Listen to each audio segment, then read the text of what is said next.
All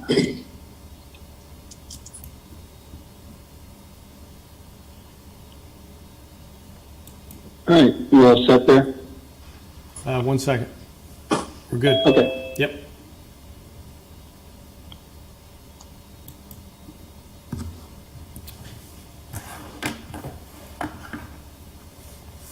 Okay, you good? All right, call the Tuesday, April 20th, 2021 meeting of the Wethersfield Planning and Zoning Commission to order. Ask Joe to read the roll, please. Okay. Rich Roberts is here. Ryan Allard. Here. Joe Hammer here. Jim Hughes. Yes. George Lakel. Tom Dean. Here. Tony Homicki. Here. Dave Edwards. Here. Michael Vieira. David Drake. Here. Yolanda Antoniak. And Hazim Korkatovic. Here. All right. Okay, well, that makes 9. We'll shoot David and Hazim for now. First item is 3-1 public hearing application 2070-21Z Town of Wethersfield seeking zoning text amendment from section 7.2 yard exception for fences of the Wethersfield Zoning Regulations, continued from 4/6/21. And actually, we had talked about moving this down further down the agenda. I guess the thought I had is, since Matt is the only member of the public here that I think wants to speak on this, if we want to open it, let you say your piece, and then let you go, and we can take it up at the end rather than make you sit here for an hour and a half. I'll leave it up to you whether you want to endure the meeting or just, put in your 2 cents, and then we can recess the hearing until later in the meeting. At this point, I think I'll choose door A. Okay. Maybe computer on and maybe see, So. But did you want, would the town go first anyhow, because it's their proposal? Or are you going to take that out of order too? Yeah, I mean, we can have I think we know what the application is. We can have Peter's presentation afterward. Okay. But we'll let you provide your comments, some of which we've received in writing, just so that we don't waste your time. Okay. Well, thank you. Thank you, Chair Roberts, commission members. My name is Matthew Kaliwa. I live at 90 Oxy Oak Drive in Wethersfield. And first of all, thanks for redoing the fence regs. There were some revisions I think needed to be clarified, and I believe I may have been on this commission when they were passed, so to the extent they were messed up, you can blame me. I'm speaking in opposition to just a couple aspects of the proposed regs that I believe represent somewhat significant change to what we have had. The first is that they would allow 6-foot stockade fences in front yards, and in front yards and corner lots. And there's no height limitation at all on fences in other yards. Up until now, we've had no stockade fences in front yards at all, except in some instances where, around town where the town is apparently, perhaps they've been installed and the regulations haven't been enforced. And we've had at least a de facto limit in height to 6 foot in all yards. And I don't know if that's, quite frankly, if that's been in the reg somewhere or if that's more that state of facts exists because of, that's what manufacturers typically make, except for people buy. The regulations would allow, again, 6-foot stockade fences in the front of yards on corner lots, which is a change. And expressly states that there's no limit on fence heights along the side and rear property lines as long as it meets the building code.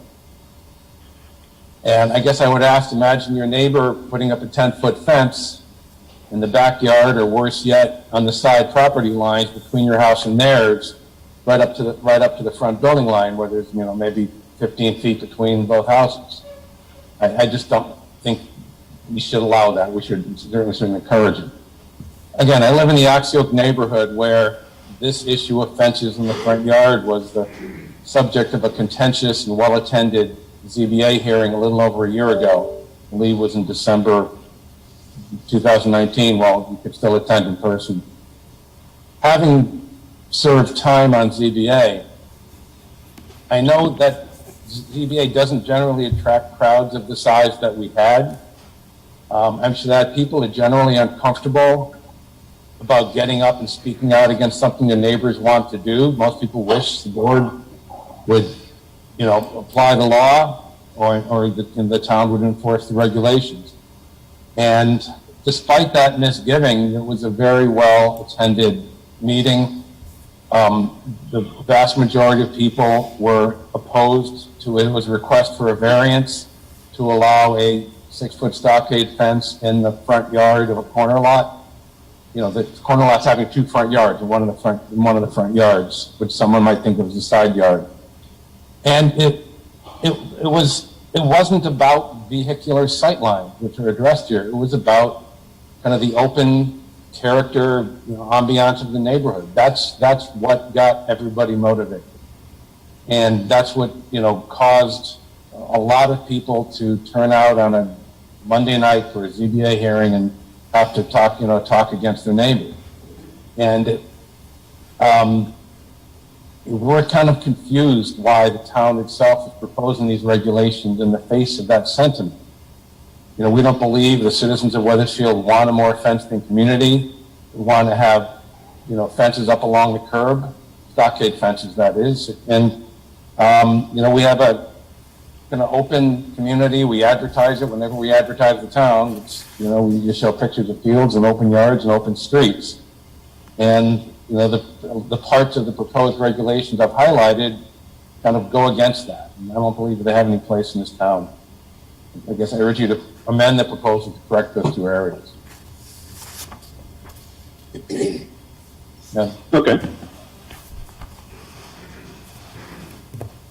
All right, did anyone have any questions for Matt? If not, as I said, we were going to kind of recess this hearing until later in the meeting to let the other one that has, other ones that have private business applicants on the agenda go before we start tackling this issue. So, Okay. Thank you. but if there's nothing else, would someone like to make a motion that we recess the public hearing on 3.1 until after 3.4? I'll make that motion. Tony Homeke. I'll second it. Okay, motion by Tony, second by Jim. And I would say that it's really item 2.1 moving to after 3.4. Any discussion? If not, all in favor say aye. Aye. Aye. Opposed? Okay, thanks. All right, next item, 3.1, public hearing, application 2077-21Z, John Leone, JPL Transportation LLC, seeking a special permit in accordance with section 52H5 of the Wethersfield Zoning Regulations to amend application number 2064-20Z at 61 Arrowroad. Most of you have been to our meetings before and know how we handle public hearings. First, the applicant presents what it is they'd like to do. The commission asks questions and has a discussion with the applicant. After that, it opens up to members of the public who wish to comment on the application. Following that, we go back to the applicant to see whether there's any feedback that needs to be provided to the comments from the public. And if we believe we have enough information to make a decision on the application, we'll close the public hearing, deliberate, and potentially vote this evening. Mr. Leon, would you please identify yourself for the record and tell us what you want to do. Hi, good afternoon. My name is John Leon, JPL Transportation Owner. The application is because I want to change my parking lot to the rear parking lot. Is a big one because I'm gonna get more trucks, and also it's a bigger space and it's more. It's better for my business. Basically, the operation is the same thing. It's the same as the last operation. The hours, the service, all the stuff is basically the same. Okay. One thing that, just to be clear, you're looking for 20 trucks. Is it going to be 20 in the new space or 10 in the existing space and 10 in the new space? No, for the new space, I think I can fit 14 or 15 trucks. And but also I request to keep the permit if it's possible in the lower parking lot, just in case I need to rent this space to fit the rest of the trucks. Yes, but also I will receive 3 more trucks on May 7th, and then after that in the next 2 months, 2.5 months, I will receive the rest of them. 7 more. Okay. But it would be essentially with the same operational rules that were applied to the existing permit. I think there were 10 conditions. Is that correct, Peter? So the last approval issued was on January 5th, and there were nine conditions. Okay.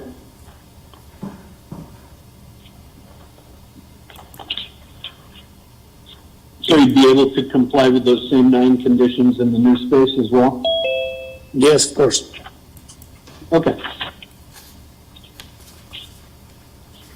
All right, does anyone on the commission have any questions for the applicant? One quick question. I just refresh my memory. Did you operate on Sundays or were you guys closed on Sundays? John? No, on Sundays, yes, but just usually half of the fleet. Not Okay. all the fleet. Yeah. Thank you. You're welcome. Okay. Just for completeness, we have correspondence from Russell Road Properties dated December 20th, with a variety of pictures. Email from Franklin Reed to Peter dated April 17th. Fire Marshal's review dated today regarding fueling of vehicles. Email dated March 24th from Arrowroad Management to Charles, Peter, and Derek. Letter dated April 5th from Russell Road Properties to the Commission. Email letter dated April 15th from Russell Road Properties to the Commission. An email letter dated April 16th to the Commission. A memo dated April 16th from Peter to the Commission, talking about the proposal and the existing conditions. An email from March 23rd from Peter to John, essentially identifying the fact that the trucks had been moved. Email from Derek to Peter dated April 1st. Email from Franklin Reed to Peter Gillespie dated April 15th. Email from Peter to Derek dated April 15th with some pictures of, looks like a ditch. And that is it as far as correspondence on the application. Is there anything that you wanted to add to the conversation, Peter? Anything you wanted to add to the conversation at this point in terms of issues that the town sees as outstanding or potential additional conditions? So the other approval that is related to this was for a Lechner Hawkeye, which was back on December 1st of 20. There were a series of conditions, primarily coming from the town engineer in his desire to have a drainage trench, to have the parking lot reinforced where necessary and graded out, and things like that. So I would also, when we get to the point that a motion is made to approve it, is discuss some of those conditions just to make sure they are carried through, because this applicant is amending, some of these original approvals. So when we get to that point, I'll be happy to jump in and comment on those individual conditions to make sure they get followed up on. Okay. The other thing in my memo. Listed in the, I'm sorry? I'm sorry, Rich. The other thing in my memo is that a portion of this proposed parking area is in the front yard. So, and we missed this the last time, so there should be an affirmative acknowledgement that you're waiving the front yard parking requirements as it relates to this application, because they do encroach into the front yard. Okay. And I thought there was correspondence from either the owner or the applicant saying that they would make a note accordingly because there was a tree in that area? I didn't understand that one. So the fenced-in compound doesn't have any trees in it, so I didn't really understand that comment. Okay.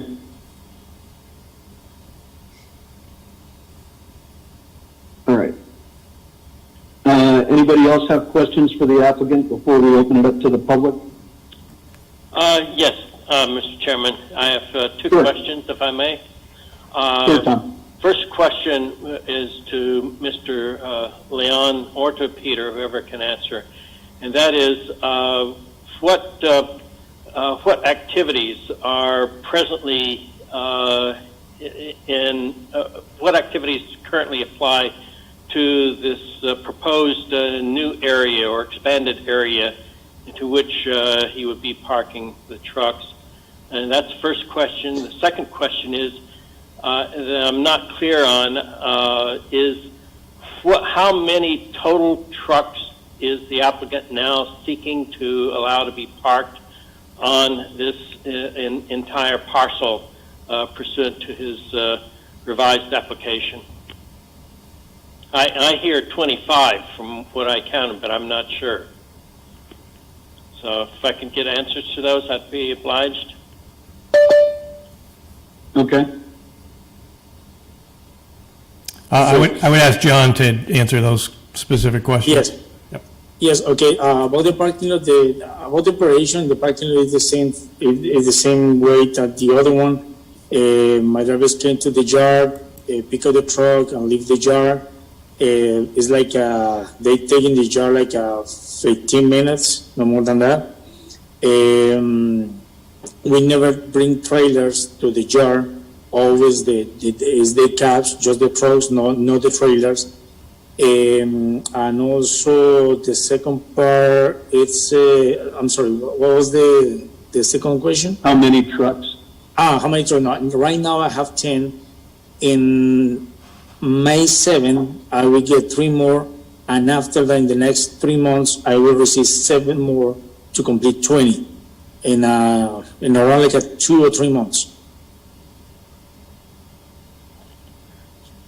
So if I hear Okay. correctly, he now has, the January 5th approval consented to a total of 10 trucks to be parked in the space, and the renewed application would be to double that figure to 20. Is that correct?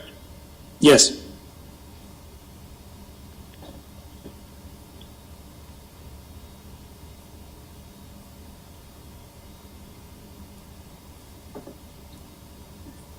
And again, just so we're all clear, would it be the 20 in the north No. side of?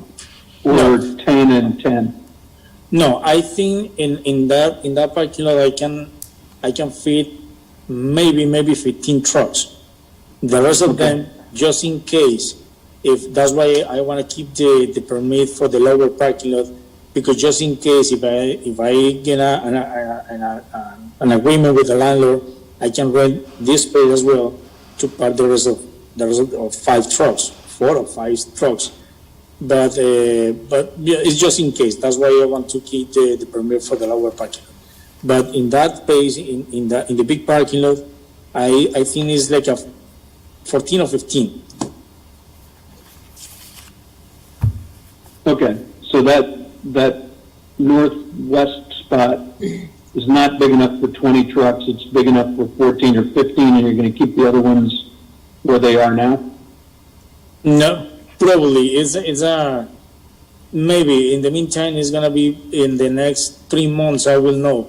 Because if for any reason we can find, or I don't get the space in the lower parking lot, so I will, for sure, I need to find another place for the rest of the trucks. But for sure, in that parking lot, at least 14 or 15.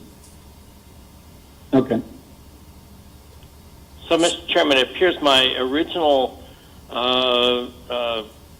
conclusion was correct, that the new application would expand the total number of trucks from the currently approved 10, which is in the lower area, to a potential total of 25, even though the applicant is now saying that his intent is he believes that the total number of trucks is going to be around 20, but he wants approval for 25. That seems to be what he's asking. No, I'm sorry. No, it's just 20 trucks. It's not 25. It's 20. 20 total. Yes. Period. No more than that. Yes. Thank you. You're welcome. Okay. Yeah, I was thinking I understood the 20. I just wanted to know where they were going to be. No, it's 20. Yes, Okay. 20. All right. Does anyone else have any questions for the applicant? George, you're muted.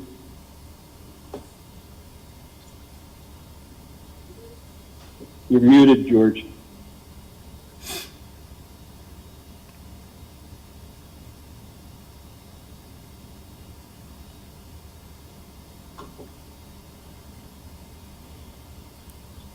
Rich, I think Tony had a question while we're waiting. Yep, Okay. I'm ready to go now. Where are you going to go? Okay. Did we answer the questions in one of the memos here about, let's see, putting in bigger trees along the Russell Road side or not? Or are those small ones acceptable? Are you asking me, George, or who are you asking? I guess I'm asking you, yeah. I don't know if that's been...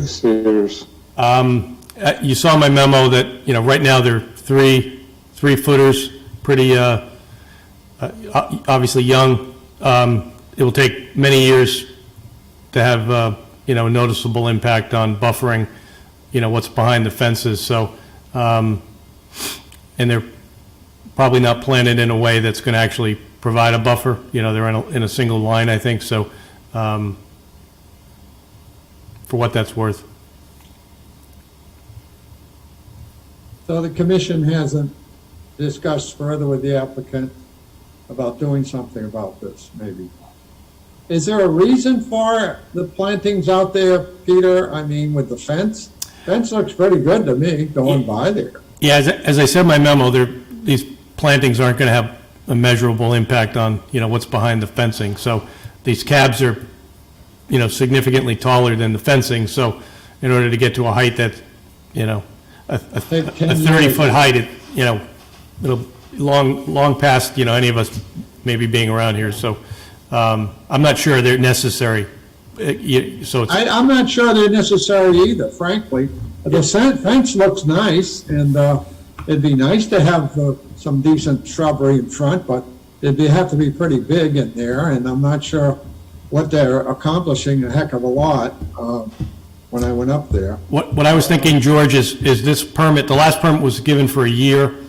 Let's do that again, and then, once the vegetation, comes into bloom, we can take a look at it from various perspectives, and then when this permit comes up for renewal, see if we can spot any areas where, it is very visible and come up with a strategy at that point in time. In this memo of yours, or somebody's here, I know it's yours, George. You talked about meeting the requirements of the planning and zoning requirements. The parking is quite visible from Russell Road. How does the applicant plan on satisfying the complete visual screening of equipment and materials requirement of the zoning regulations? I don't know. I'm not sure that there's much need for that. I'm satisfied going up Russell Road, considering what else we got up in Russell Road, with what's there, or what's around. But anyway, you had that in the memo, and I didn't know how you wanted to handle that. Well, the reason I put it in the memo is your regulations permit this use with the Right. caveat that it have They're going complete to visual screening. require So it, right? if you're okay with it and the record reflects that, you feel it's satisfied, then that's really the reason I'm bringing it up. Okay, I think that those are my two or three issues there. Thank you. Okay. Tony? Peter, I think this last approval was for a 1-year period. Will the applicant have to come back in 1 year? Yes. If we approve it today, it would be 1 year from today. That's up to you guys. You could shorten that up, but, and revisit it, I think, but that's, once again, subject to your discretion as to how you want to do that. Okay. And John, my question at the last meeting was in regard to these being leased vehicles. I'm going to be adding another bullet to our 9, asking that these year, make, and models of these trucks be declared either as personal property or be registered with the state of Connecticut. I believe the leases were for out of state, and that additional $60,000 of potential revenue, I think, would complement the approval process. Any thoughts or comments on that, John? No, about the trucks, now is I'm in process to get the trucks. Probably it's gonna be between the same models, Volvos or Kenworths. I think it's gonna be Volvos. The VIN model or the more about the plate is all depends what Amazon has available for me in the next couple of months. So I'm not, I think it's gonna be for Indiana. It's the same plate and it's the same model, the same plate, and the same city. I think could be Indiana again. Indiana? Yes. Well, I'll be asking for that detail to be submitted to the town. Okay. Okay. Yes, as long as I get the procedure, if somebody need more information about the drugs, I can make a spreadsheet and put all the information. Excellent, thank you. Yeah, sure. Mr. Chairman, George again. Before we get to the point of wanting to approve this, I want to be sure that Peter feels that all the memos that he gave us in our materials have been taken care of. For example, the one to Eleanor Hawkeye, I know was a previous owner, but applicant, dated December 21st, for example. Has that one been taken care of, everything on there, or No, he said, first memo, for example, which is on Arrowroad, I think it's Gregor and so forth. Have both of these been taken care of, the items on there? They're a work in progress. There were some emails in the last couple of days. I'm not sure if the town engineer has been back out to the site to do his final inspection, but they're getting close. However, I would still recommend that some of those conditions be carried over so that we are assured that they are done before this new occupancy occurs. So I would just reinforce that approval by adding four. Help us when the application, we make the application, approval, right? Yes, yep. So when we get to the motion, Conditions, okay. I'll jump in and highlight which ones we're talking about. Good. Okay. All right, anyone else from the commission before I open it to the public? If not, is there anyone from the public who wishes to speak on this application? Mary, Ron, you can unmute, just identify yourself by name and address for the record, please.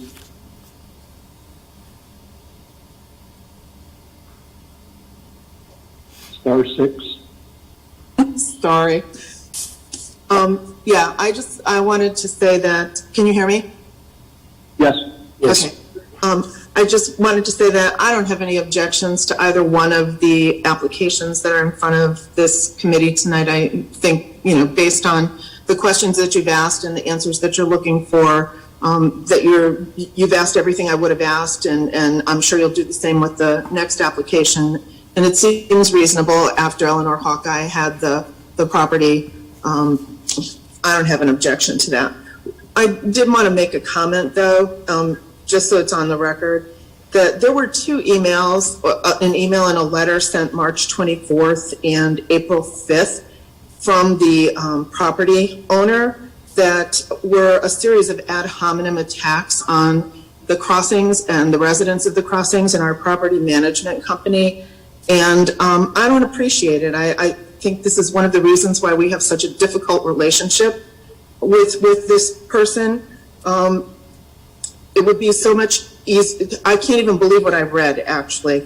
They come from a man who doesn't follow the regulations and who thinks it's always better to ask for forgiveness rather than permission to do things there, and who thinks the best defense is a really over-the-line offense. And these letters were very offensive, and it never ceases to amaze me how much all of the correspondence over the years that I've been in these meetings is bullying to both this committee and the people in the neighborhood. And I just wanted to get that on the record because nobody's talking about those two emails. And the request that I had, and it sounds like you're going to require it, is that for this north lot anyway, and it has nothing to do with either one of the applicants tonight, it's like I don't trust the property owner. And if you can sunset the waiver approvals yearly so that someone from the town is out there at least yearly to look at the property, I don't care if you renew them if everything is fine, but if tenants leave, there have been a lot of tenants there over the years, and I would feel better knowing that the town is actually looking on at least an annual basis to see if the lot is still in compliance, so we don't have to be the police for the lot. That's all I have to say. Thanks for your time. Okay, thank you very much. Anyone else from the public wishing to comment on this application? I'd like to say something. Can you hear me? Sure, yes. I'm Lynn Burdick, and I'm at 5810 Smith Crossing. I've been here for 32 years, so I've seen a lot of changes over the last 32 years from having an area that's wooded with a lot of animals, and now we've got a lot of businesses on the street. But I am just a little concerned with, number one, I'm curious why this gentleman is requesting to move up closer to the road versus just adding some of the new trucks in the newer parking lot and keeping the other trucks in the other parking lot. I don't know. To me, it seems like putting 20 trucks in that area up close to the road is going to be quite a challenge. But the other thing is, I did see something about the fire marshal is going to be up there, and I just think about having 20 trucks up there, having gas being put in those trucks. I think previously you had said that there was going to be a truck that was going to come and put the gas in each one of those trucks because it was cheaper for them to do it. And I just am a little bit concerned that to make sure that there's some kind of fire protection up there, because if those woods ever started on fire, it would come right down Tim Smith Crossing. So that was a concern of mine. And again, I would like to see them being reviewed once a year. I won't belabor what Mary already said, but we have, as you gentlemen know, we have had a lot of issues with the owner not following through on things that we'd asked them to do before. So I think having somebody come up there at least once a year, and if we see something that's inappropriate, you know that we'll knock on your door. So I think that's important. And I think that's it. So thank you. Okay. Thank you very much. Anyone else in the public? Okay. If not, I guess ask the applicant, is there a reason why you're moving the trucks up closer to the road than adding them down where you were before, or is it? No, it's because it's a bigger parking lot. This is the only reason. It's because it's a big space, and I can control it, and I can, keep everything organized and in the same place. That's why. It's the first one, and the second one about the diesel. That company, Diesel Direct, has all the proper requirement with the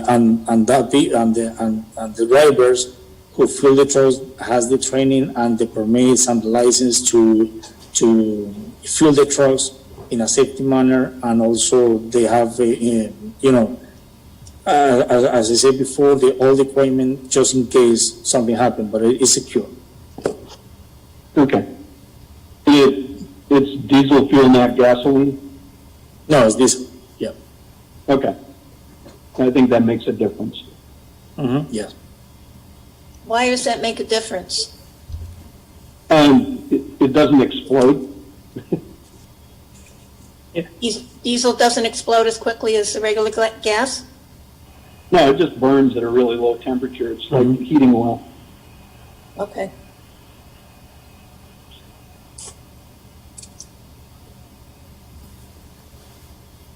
Okay, anyone else from the public have any comments before we turn it back to the commission? All right. Peter, I guess at this point, maybe you can help kind of corral the conversation and identify what you see as, in addition to the existing conditions or existing stipulations, what additional ones you think might be appropriate for this particular application? Okay, so these would be a combination of the conditions from the December 1st, 2020 approval and the January 5, 2021 approval. So the January 5, 21 approval had 9 conditions. Some of them have to be modified. So number 3, which is in terms of the number of trucks, that would be bumped up to 20 trucks in total. Number 5, which talks about the fuel spill management protocol, I would add to that condition that it be approved to the satisfaction of the fire marshal. Number 7, if you want to extend it for another year, that's fine with me. And then from the December 1, 20 approval, there's an additional 4 conditions that I would carry over. The first would be that the improvements to the parking lot gravel base are completed to the satisfaction of the town engineer. So that would be 10. Number 11, town engineer again, that the shallow trench improvements are also completed to his satisfaction. Number 12 would be a condition that, which was number 10 from that approval, the applicant shall work on screening solutions for the north and east side to minimize impact on neighboring residential property to the satisfaction of town staff. And as I mentioned, I think we could look at that after some of the existing vegetation comes online, and we can see if there's any need to reinforce that. And then number 11 on the old approval, which would be number 12 on this one, number 13 on this one, that the gate to the parking compound remain closed when not in use. And then the last condition, which would be number 14, would be the waiver for the parking in the front yard. I don't think, given how far the setback projects into this compound, that probably half of the cabs could be parked behind the front yard. So you're probably going to have to waive that, or the fencing is going to have to be redone and the whole compound would have to be modified to do that. So that would be condition number 14, that you grant the waiver to park the cabs in the front yard. Okay. All right, does anyone have any additional conditions? Tony, you had one that you wanted to add?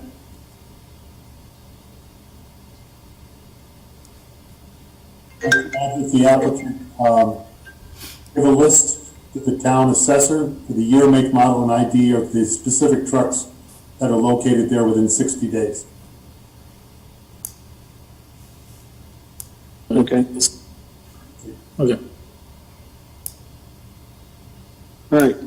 Peter, anyone else have any? Yeah, Peter, we're giving him the right to park 10 or 20 tractors there, not trucks, correct? Just cabs. The word, Yes. yeah, cabs. The wordage has to be very specific, I feel, not using the word just truck. Yep, no, it's, the term that was used in the application are cabs, cabs only. Okay. Is there a Yeah, that's a motion good point, before, Dave. Mr. Chairman? No, not yet. Okay.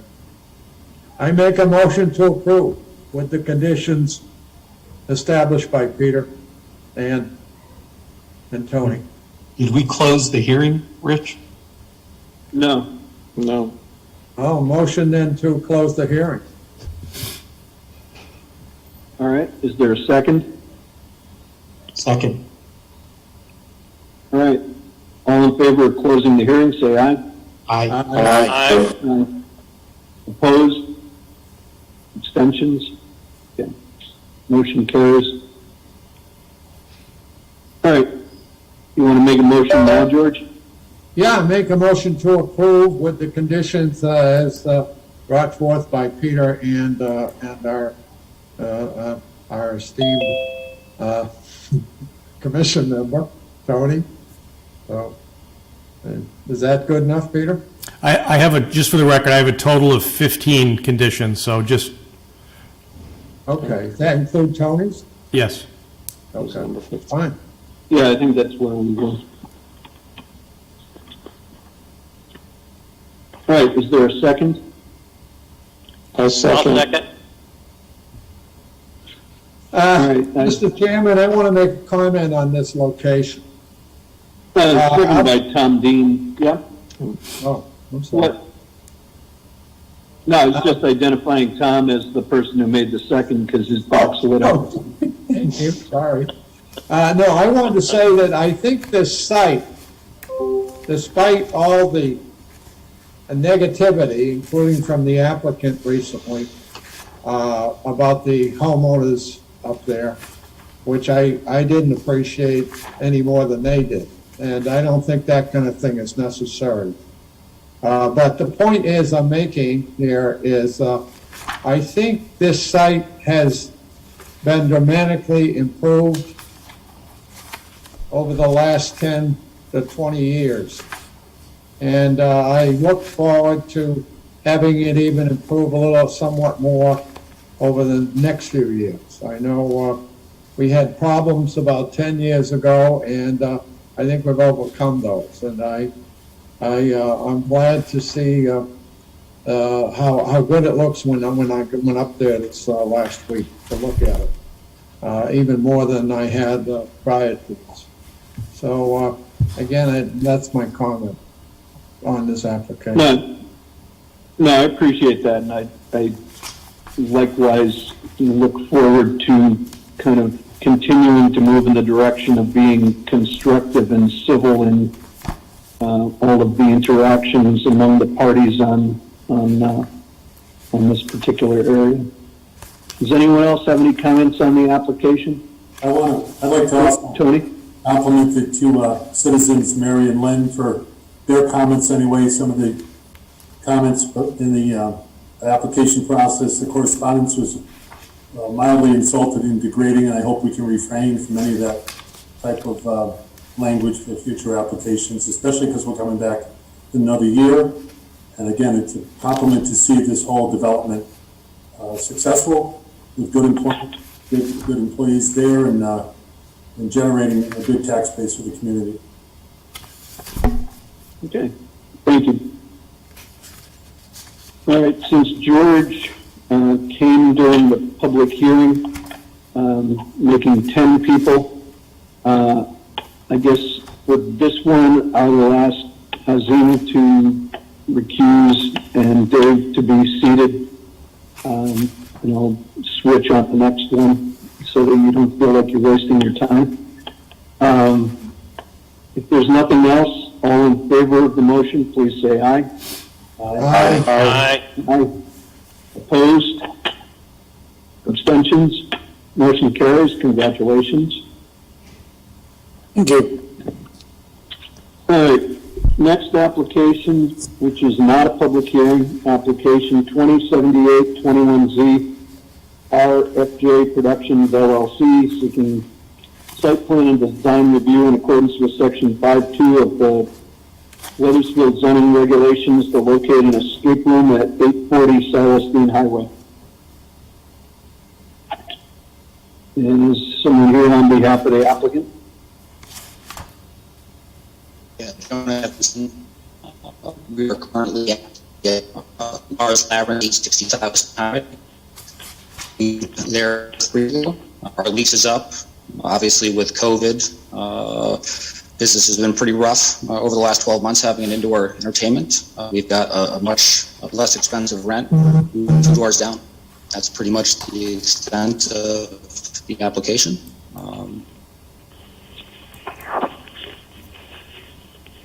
Where are you going to be in the new building? It's got multiple levels, right? It is. The Parkus Agency is the upper level. We are the church that was on the entire lower level. There's a basement level, but that's owned and controlled by the agency. We're just going to be on that ground floor. Okay. How many parking spaces do you typically need for this, and how many exist? There are quite a few. The back parking lot is completely open. I would say there's got to be at least 25 or 30 spots in the back. Generally, that's where the Marcus Agency parks when there's not people in the front. We are Saturday and weekend business. So the park agency and Lease. Is there a way to have them call in? Around noon? Yeah, I hate to interrupt, but you're kind of auto-tuning to the point where it's very difficult to understand what you're saying. Yeah, it's a little choppy. If you just call in, that might be a better alternative. That's what Chairman Roberts does. I'm on a headset. I think it's just your any internet better? connection, so if you call. Gotcha. Okay. I don't know. Let me call on right Try now. again? Okay. Yep. I think regardless, it's going to be the connection issue. Want to adjourn real quick? No.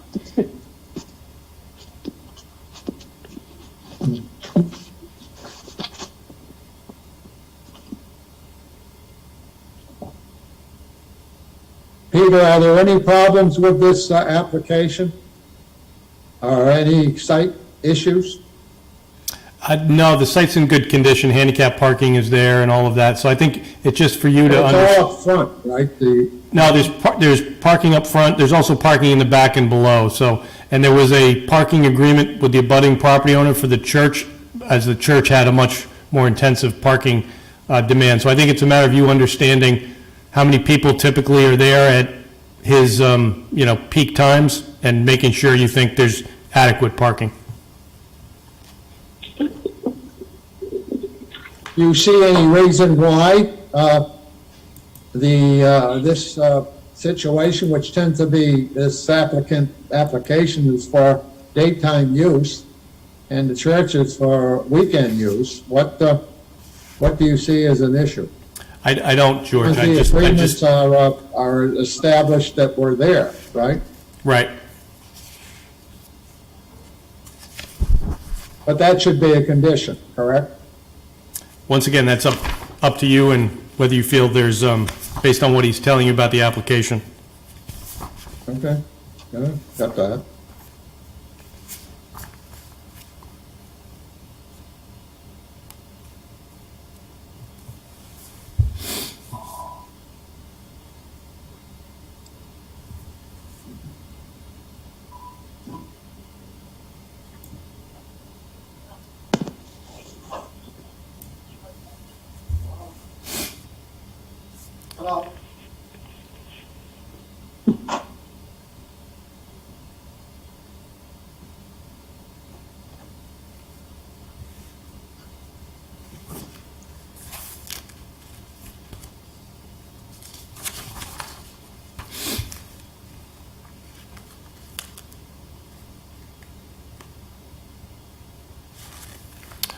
Jonah, can you still hear me? I want to make sure you have the right number. You haven't come through on this end.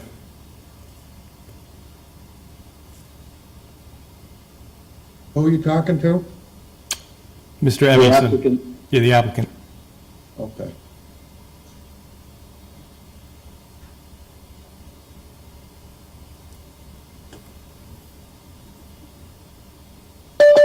Here we go. I think this might be him.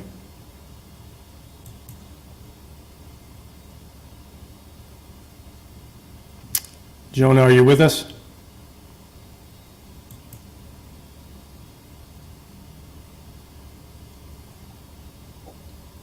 Yes, I'm here. John Leon, right? No, John, I'm talking about we have another applicant called Jonah. It's pretty okay. close. Okay. Right. How's that? Is that a little bit better? Yes. I can hear you guys now. Here we go. Yes, that's perfect. All right. So, shall I start back over again?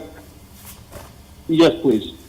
All right. All right. So, RFJ Productions, we currently own.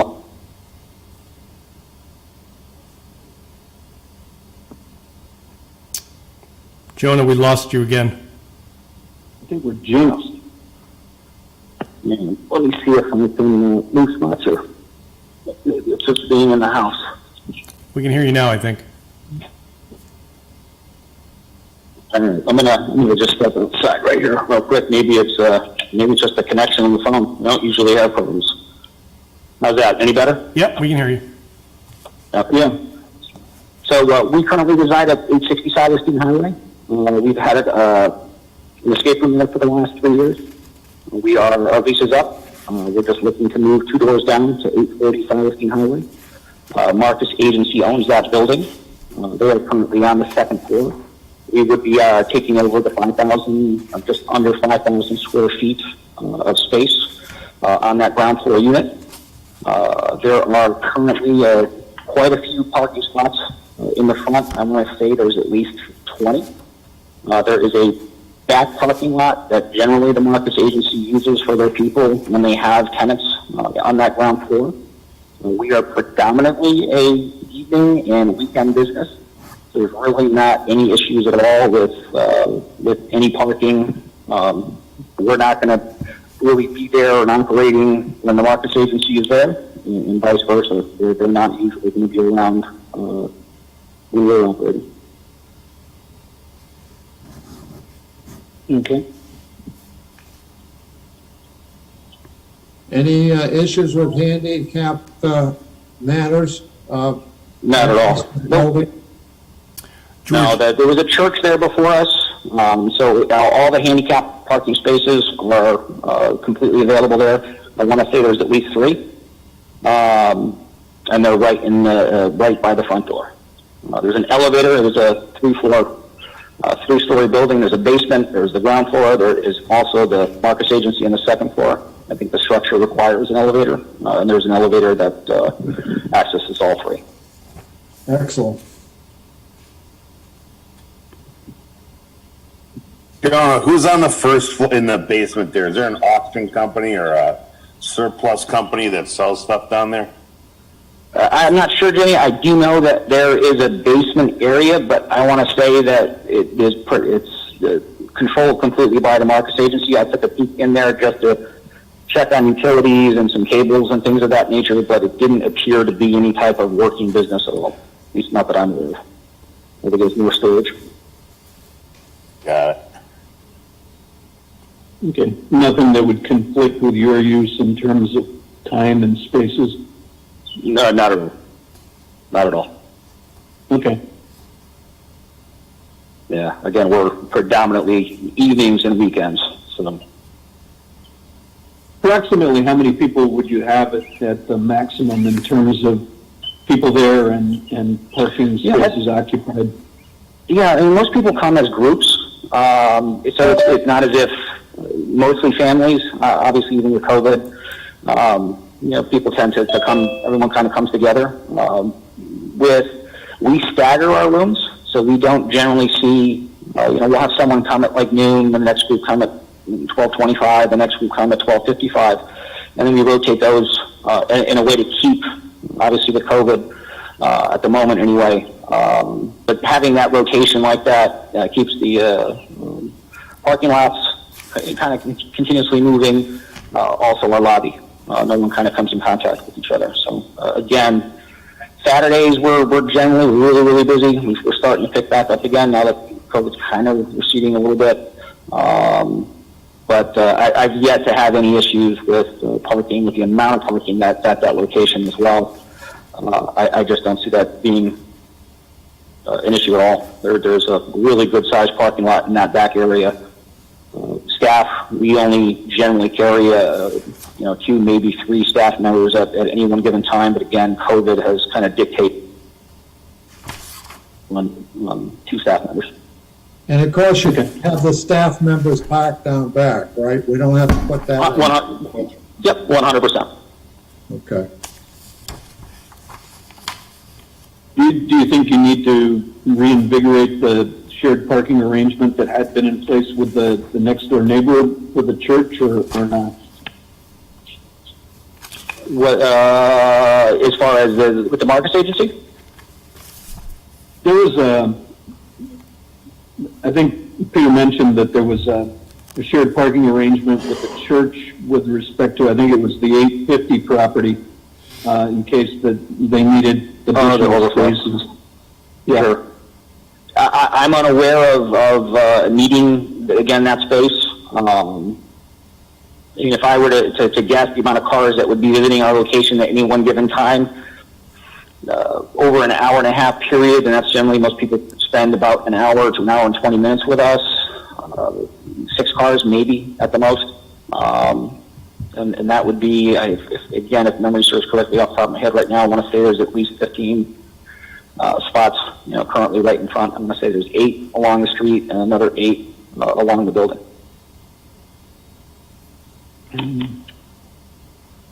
Yep, 15 are shown on the site plan. Okay. All right. Does anyone else have any questions for the applicant?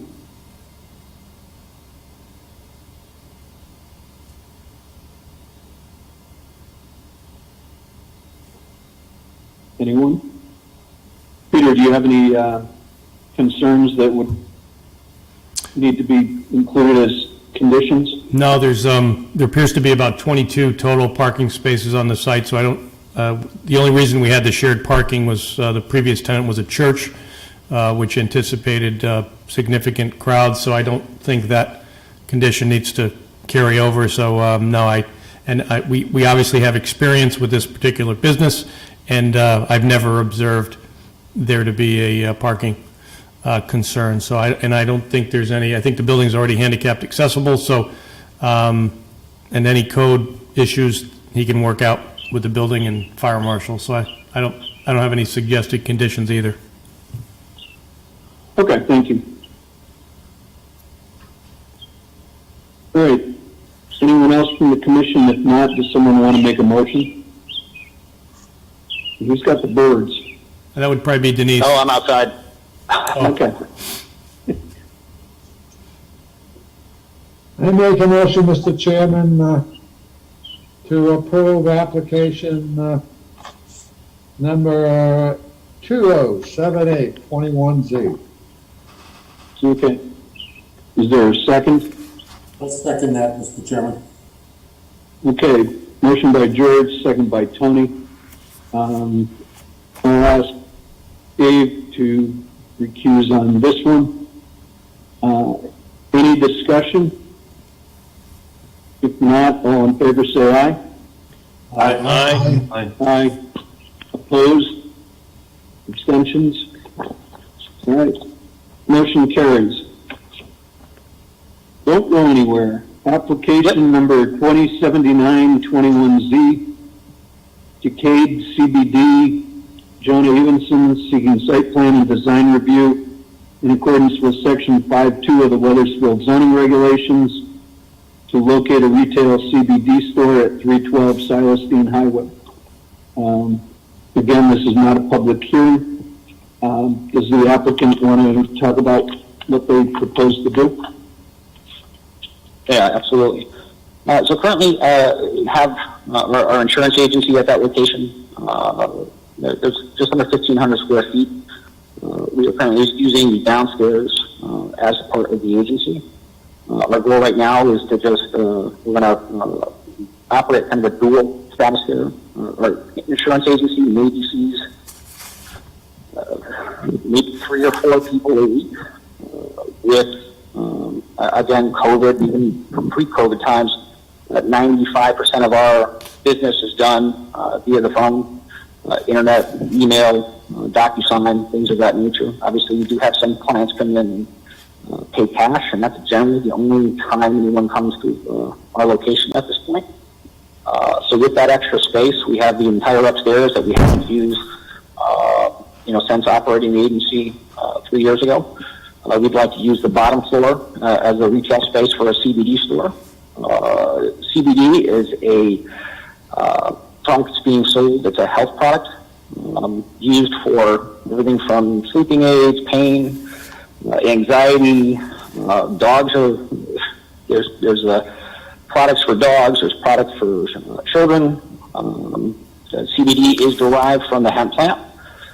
There is absolutely no intoxicating features in that whatsoever. There's currently, I want to say, 40 or 50 different CBD stores that specifically sell just CBD. If you walk into any convenience store, any gas station, anything out, they're all now selling CBD products. That's the goal. It's probably going to take me 5 or 6 months to get this going, but ultimately we'd like to use the bottom floor as a CBD retail outlet, and then the upper floor for the insurance agency. Site parking, we currently have 6 spots, including 1 handicap. We are handicap accessible. We have a handicap ramp in the back. Again, parking shouldn't be any issue whatsoever.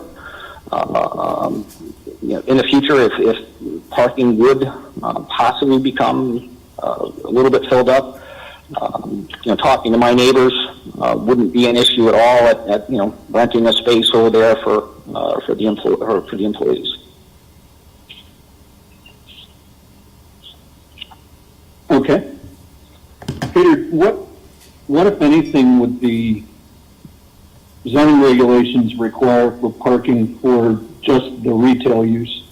So the retail use for parking, I believe, is 1 per either 4 or 5. So, yeah, that would be the 3. Yeah. Okay. All right. You're saying 4 or 5, Peter, are okay? It's 4 or 5 per 1,000 square feet.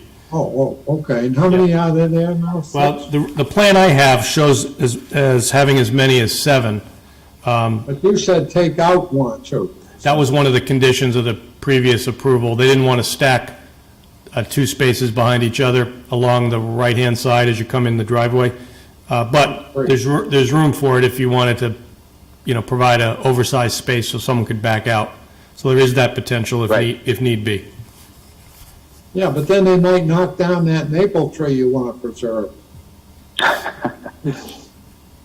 The product's non-intoxicating, George, so they shouldn't have that problem. Okay, you're gonna have a laugh.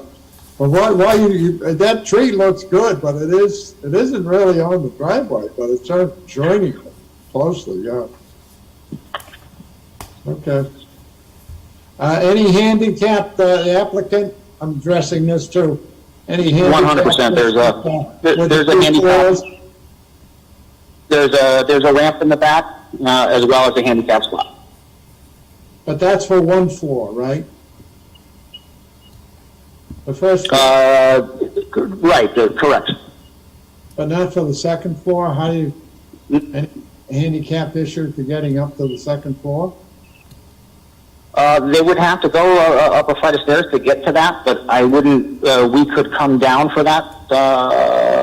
There's enough space in the downstairs to meet anyone that came that was handicapped.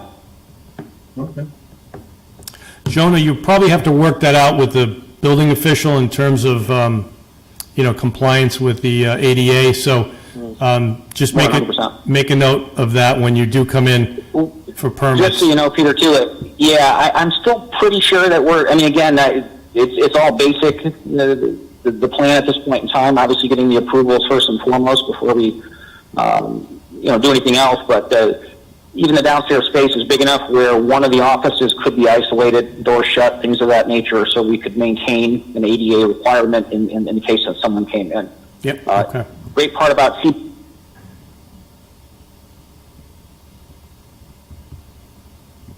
And Peter, can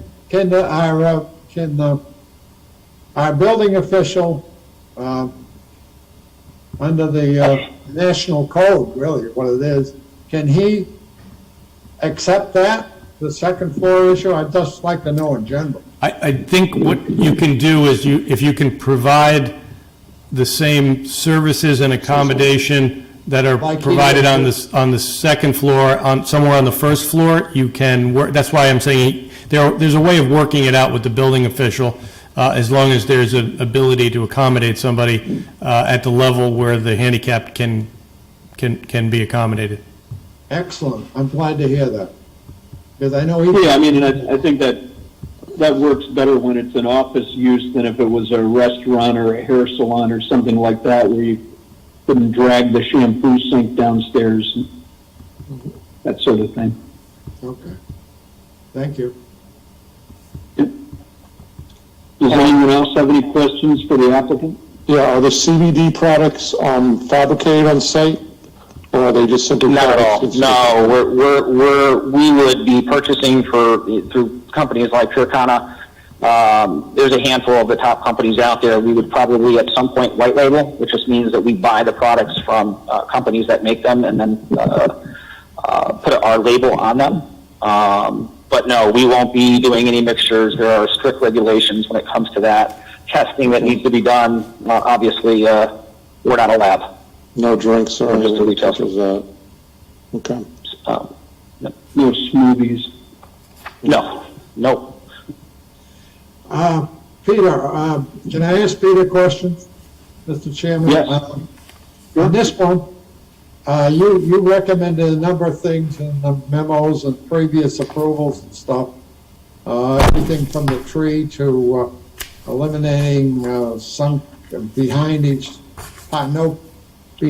other parking spaces, and I agree with that. Are those conditions reasonable that you're putting out there? I think they seem to be. Would you want those naturally included in any approval for this? The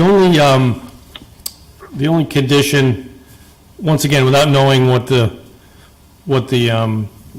demand might be for this particular use, since we don't have it in town, is to, add an additional space if need be, behind the other space, if the demand warrants. However, the applicant has indicated he might be able to work out accommodations with his neighboring properties who don't have as much a demand. So I would just leave that open and flexible, if there's a way of accommodating additional space if needed, that we, you allow staff to require that once the business is open and we have some experience with it. How do we require that? He can do it, but just simply by striping an additional space, so. No, but I mean, the town can require that based upon overuse of the site? Yes, I think if you want to add a condition that, staff shall monitor, the activity levels at the property and may require an additional parking space if the demand warrants it.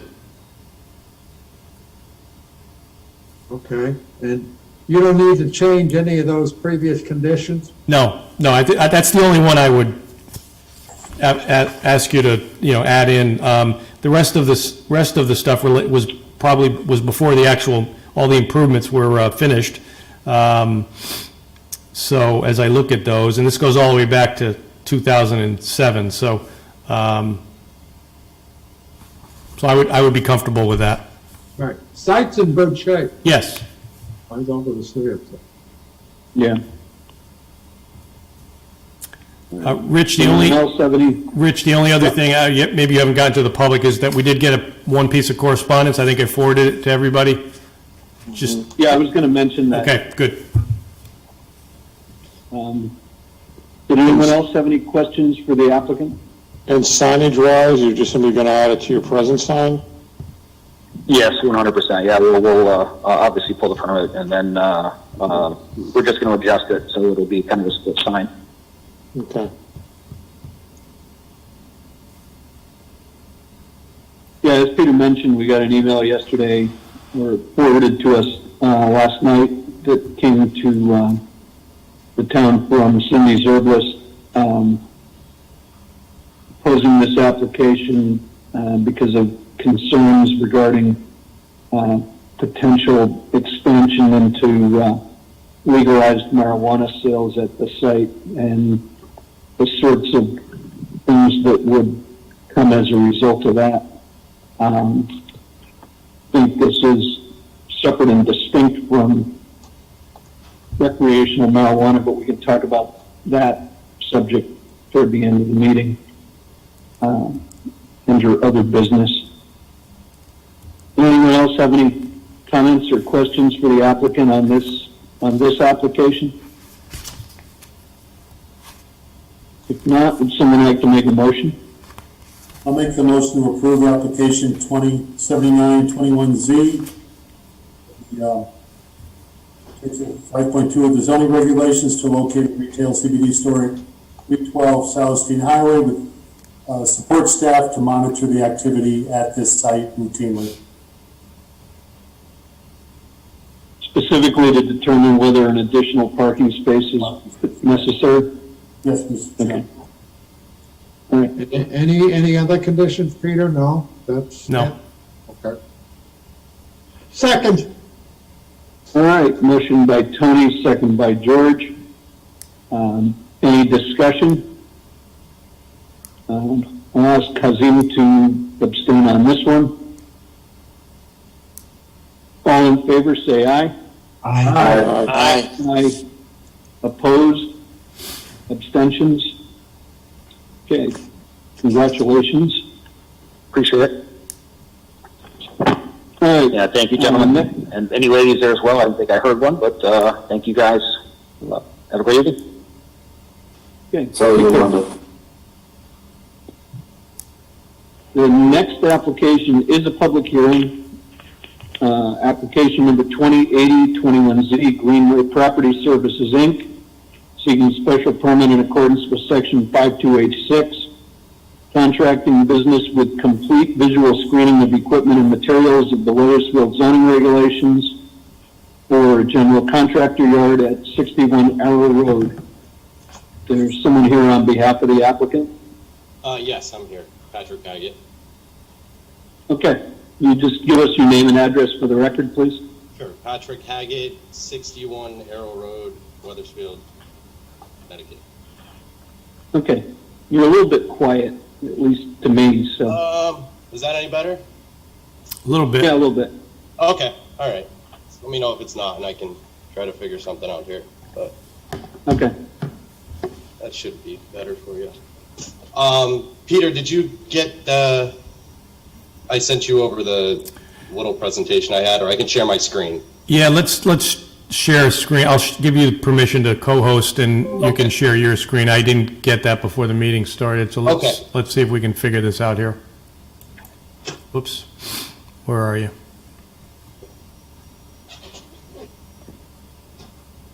I should be able to.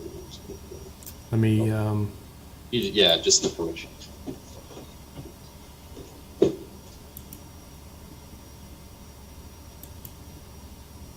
okay, you should be able to share your screen now. There we go. All right.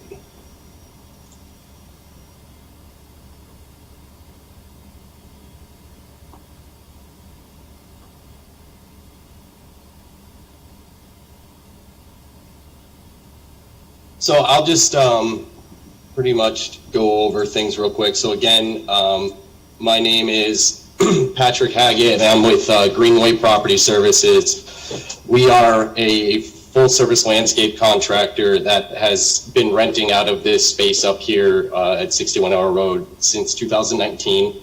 So we already have a smaller, one of the corral spaces that's here. And we were founded in 2010, family-owned full-service contractor, like I said. In this area that we have, we call it the Capital Region. Then we basically take care of our largest client is CREC schools. So we maintain all the CREC schools that are in Wethersfield. So you have Stonebridge, Discovery, and that's our largest client that we take care of. And we have an office as well as that corral in the Aeroflex Park now. I am the lead contact and the lead person for up in this area, U.S. Army veteran, and I have 15 years in the landscape industry. I've been back out of the military now for about 2 years, and that was a journey, and it led to good things, which I like to instill some of those things within my guys. One of those things being noise and light discipline, especially considering the neighborhood back there. Just that, backup alarms, we don't have them on the majority of our trucks. The only piece of equipment that we have is a small skid steer, which I have pictures of, that has a backup alarm on it.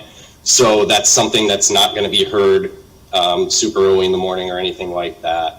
And the main goal of getting this larger space is it's too tight where we currently are in the small corral space. We have 2 trucks and a couple trailers, which again I have pictures of following this, and we just can't fit it in there anymore. And this was the next best bet, and not leaving Wethersfield. We like this location, like the town, like everything around here. So it works very well for us, and that's the only reason why we're moving out of the corral that we're in now. And the current corral space that we are in now is about a football field's length away from the yard space that we're seeking the permit for. So we do follow all regular safety guidelines. We're not a fly-by-night operation. So we, maintain all different policies, have different meetings, PPE, et cetera, so that there's nothing dangerous going on with anything and whatnot. So I just wanted to cover that real quick. And then this is pictures of the trucks that would be parked in the space. So we have just one 2018 Ford F-250 pickup, and then we have a 2019 Ford F-350 Mason dump. The pickup's gas. The Mason dump is diesel, but it's a newer truck, so it's very quiet. Everything is taken care of in the right ways. And then we have 2 mowers that sit on the trailers. And if not sit in the trailers, then they go on they'll go into a storage container. We have 1 Cat S62 skid steer. That is the only machine that we have up here, and that just is up here to travel to and from jobs when we need it. We have 2 20-foot trailers, which are on the top there, and we have 1 12-foot utility trailer, and we have 2 small water trailers that we use for watering plantings and whatnot. And we currently have up here, we have 2 20-foot steel storage containers. We are going to paint these green, so we're going to peel the stickers off the sides and paint them green to kind of blend in better, so that red color isn't seen. It'll help them blend in, and it just overall looks nicer and keeps them sealed up and make them last longer as well. So that's pretty much all that's going in that space. There's nothing extra that we'll be putting in there. We operate Monday through Friday. We start at between 6:30 and 7 a.m. and we do nothing but turn the key and roll out, grab some shovels or brooms if we need be, but we're not using the site, the yard space for any like material storage or anything like that. For the time being, we may have some mulch or some stone in there for our job specifically. We're not going to turn this into Cedar Mountain Stone and Mulch number 2. We're just trying to use this just for our own operation. And other than that, we just want to operate out of here to take care of the clients better that we already have. So thank you for the opportunity to speak on that. And I'm sure there's a couple questions, but I just wanted to kind of give you guys that little presentation to help speak to who we are. Thank you. Does anyone on the commission have any questions for the applicant? Which location at 61 in the back lot are you taking? The one to the east or the west? The one to, it would be the west, the one closest. Russell's roadside, okay. No, the Berlin Turnpike side, I'm sorry, so I'm backwards then. We're taking the one closer to the Berlin Turnpike, the farther right space. The one on the banking with the trees below it, yeah. Yes, sir. Yes, sir.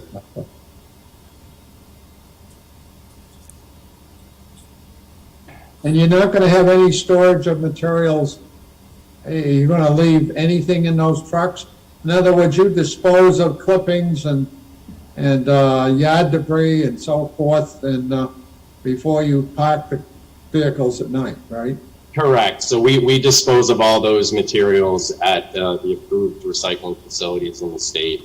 The only thing that would be stored in there would be, potentially some mulch and some stone specific to jobs that we're doing within a week time frame. No stockpiling of any type of material. And that stuff is kept in the trucks?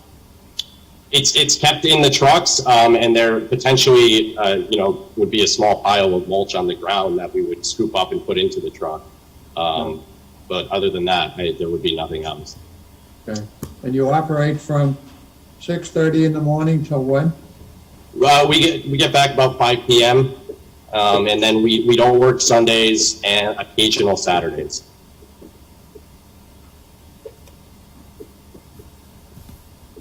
Okay. Anyone else on the commission have any questions? Patrick, where did you say your primary headquarters is? Your primary office is? Our primary location is based out of Stamford, Connecticut. It's right on, we're currently in Stamford. Within the next year, they'll be moving to Norwalk, but that's where the primary location of the business is. We overall have about 60 employees. Up here, we operate with 6 personnel. Down there has the rest, so that's obviously like the larger headquarters building.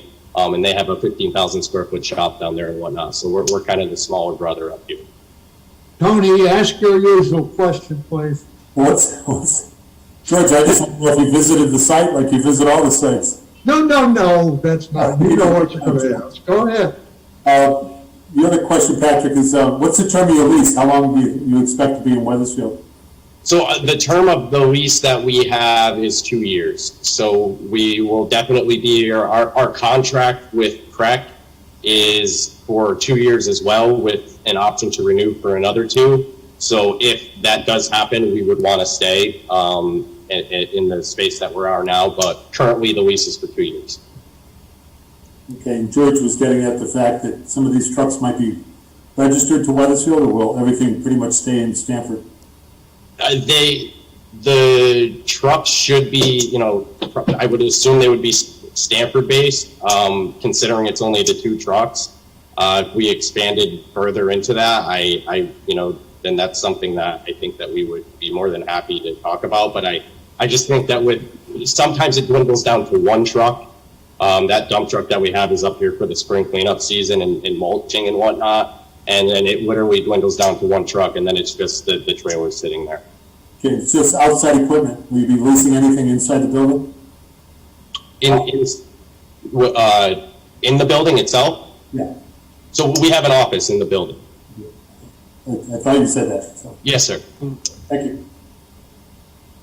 So, Tony, no taxes paid in Wethersfield, but maybe they're registered, the vehicles are registered in Stanford? Well, the equipment in the office, George, would still come on the tax rolls, so that's a positive, and it's a relatively short-term lease, but that's another discussion, another day. Okay, thank you. Patrick, how long have you been here so far at Arrowroad? We've been here since the beginning of 2019, so we're working on 2 years. So at the end of this, it could be 6 years, so the tax implication is something with, okay, got it. And you had that skid steer there? Yes, Sounds like, yes, yeah, sir. okay, got it. And so you said your trucks have no backup alarms?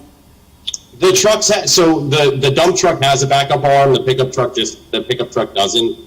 And the reason why I brought that up is that's the vehicle that's in and out of there mostly, especially early in the morning.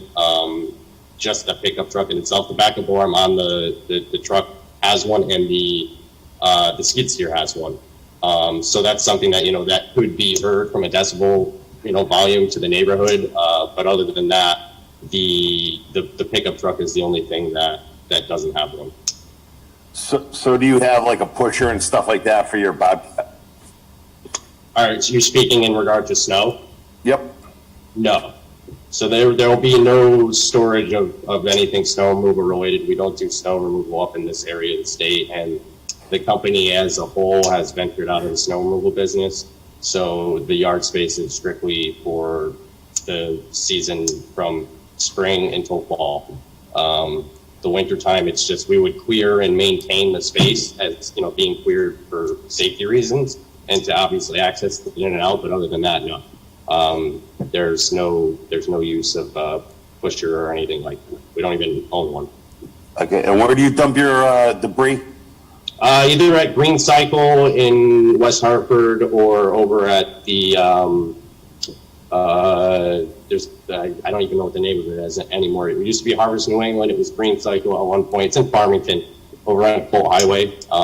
If you know of somewhere better, I'd be more than happy to dump it there. No, I'm just saying, nope. And so you're just primarily, what happens when you guys get rained out during the week? You guys don't operate on Sunday, even if you're blown out for 3, 4, 5 days of rain?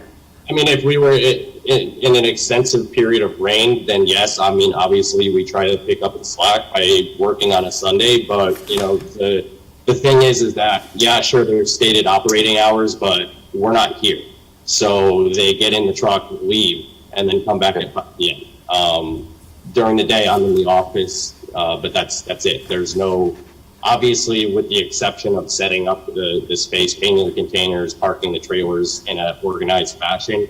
Outside of that, there's no noise, no anything going on, no movement going on. The gate's closed all day long. Yep. Got it. And your 20-foot containers, what are you keeping there? Shovels, brooms, rakes, tarps, planting tools, and that's all. We don't do any fertilization or anything like that. We have some grass seed. That's about it. We're strictly maintenance for crack. Everything else is subbed out to other vendors. Got it. All right, thanks. Yes, sir. Patrick, are you putting I thought I saw somewhere in the paperwork you wanted permission for an office trailer there as well. Yeah, so that's not happening. Okay. That was placed in there originally by the landlord. That was something that was a potential that's not happening now that we have this office space in the building. It works for us. So no office trailer. Okay, so do your guys have access to restrooms and that kind of thing in the building? Yes, sir. Yes, on the first floor of the building, there's restrooms here. We won't be putting any portalets or anything like that out there because they have the access right into the building. So just Okay, make it. thank you. Yes, sir. Okay, good. Anyone else? If not, it is a public hearing, so I'll open up to any members of the public who wish to comment on the application. I'll point out that we have email dated March 24th from Franklin Reed to Charles, Peter, and Derek. Some of these are redundant with the first application, but I'll just mention them for the record. Letter dated March 29th from Russell Road Properties to the Commission. Email and letter dated April 5th from Russell Road Properties to the Commission. Email dated April 15th from Russell Road Properties to the Commission. Email dated September 17th from Franklin Reed to the Commission, responding to some of Peter's comments.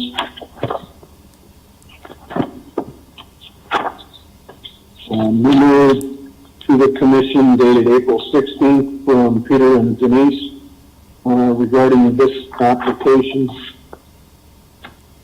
And I think that was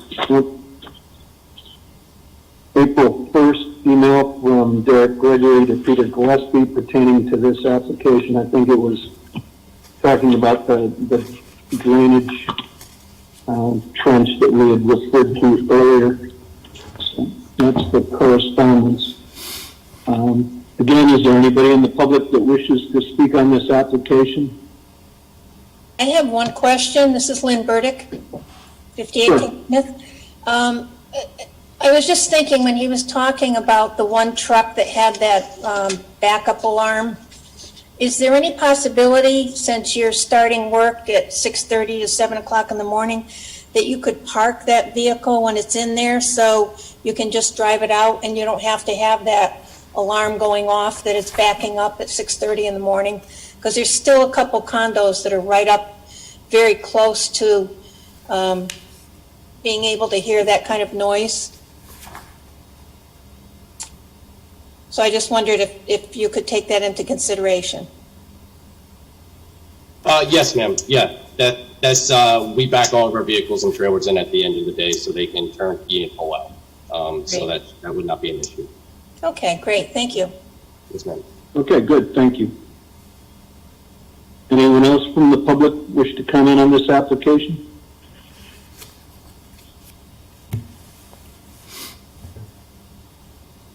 Anything further from the applicant? I'll remember to close the hearing this time. No, I just appreciate your time, and we look forward to being good neighbors and good with the town of Wethersfield. Okay, thanks very much. If there's nothing else, someone like to make a motion to close the hearing? I'll move, Mr. Chairman, to close. Second. Motion by George. I'll give that one to Jim since he doesn't appear in the minutes very Yeah, often. do that. I don't like to do all. Motion by George, second by Jim to close the hearing. All in favor, say aye. Aye. Aye. Aye. Opposed? Abstentions? Okay. Peter, what did you have in mind for conditions on this one? Was it going to be similar to the first one? Yeah, less conditions, but similar as a result of the ongoing work. So once again, I'm referring to the Electner Hawkeye approval, which was December 1 of 20. Condition 1, that the gravel parking lot be completed to the satisfaction of the town engineer. Number 2, that the trench be finished to the satisfaction of the town engineer. Number 3 was a 1-year approval. I leave that up to the commission members if they think that's necessary in this case. Number 4 would be the condition that the trucks at the end of the day park in a manner to minimize the need for backing up in the morning. Number 5, leave the screening solution in the condition so that we can take a look at the conditions as the year goes by and make sure there's no additional screening necessary. And lastly, that the gate to the compound be closed when the area is not in use. So those were the conditions that carry over from the previous approval. There was, the hearing clarified a couple of things. I would have been concerned about the snow, activity in the wintertime and the hours, but since that's not being proposed, so there were a couple of things in the presentation that eliminated the need for some conditions, so.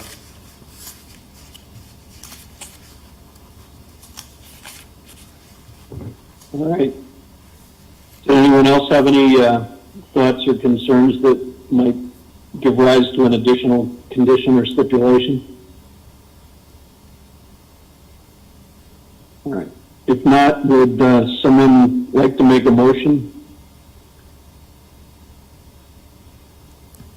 Okay, a motion by George, so made.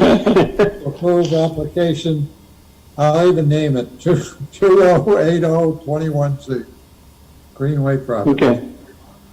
With the conditions that Peter listed? Yes. Okay. All right, is there a second? I'll second. No. Okay, Dave, good. We didn't make Tony do it this time. Is there any further discussion on this application? If not, all in favor, please say aye, and I'll ask Dave to take this one out. Aye. Okay. Opposed? Abstentions? Thank you very much. Thank you, sir. All right. Now we're back to the fence regulations.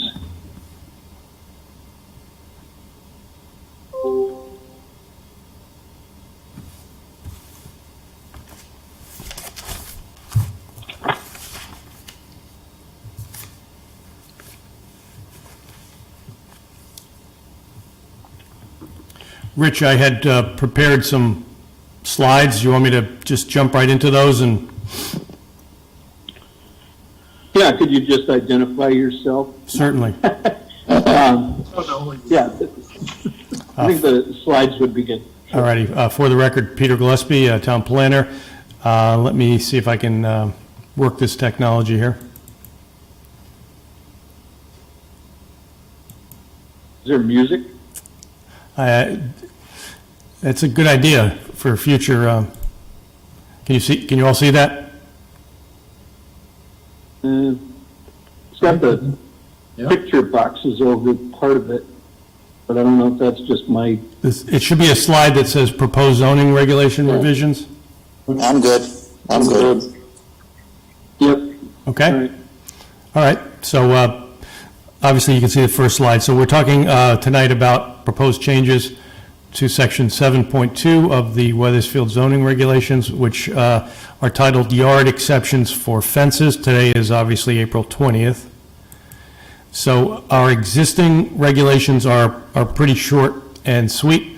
There are 2 sections to those regulations. The first deals with what we call open fences. So those are fences that are basically 50%, let's say, see-through, and they are allowed in front yards, subject to certain terms and conditions. One of the terms is that they can't exceed a height of 4 feet. As I said earlier, they have to be 50% opaque. None of the components can be larger than 6 inches, and that the design of the fence should be uniform in design. There's a second provision which deals with solid fences or walls, and basically that second provision allows the zoning officer and the town engineer to approve additional fences that don't meet the first section at their discretion. So if the town engineer and the ZEO agree, they can approve pretty much any fence that they see fit in the front yard as it applies to these regulations. So there's no height limit There's no other terms and conditions in the present regulations. So when I said at the beginning, these regulations are pretty short and sweet, that in essence is the totality of the regulations. So they do not provide a great deal of guidance and give the zoning officer a great deal of discretion.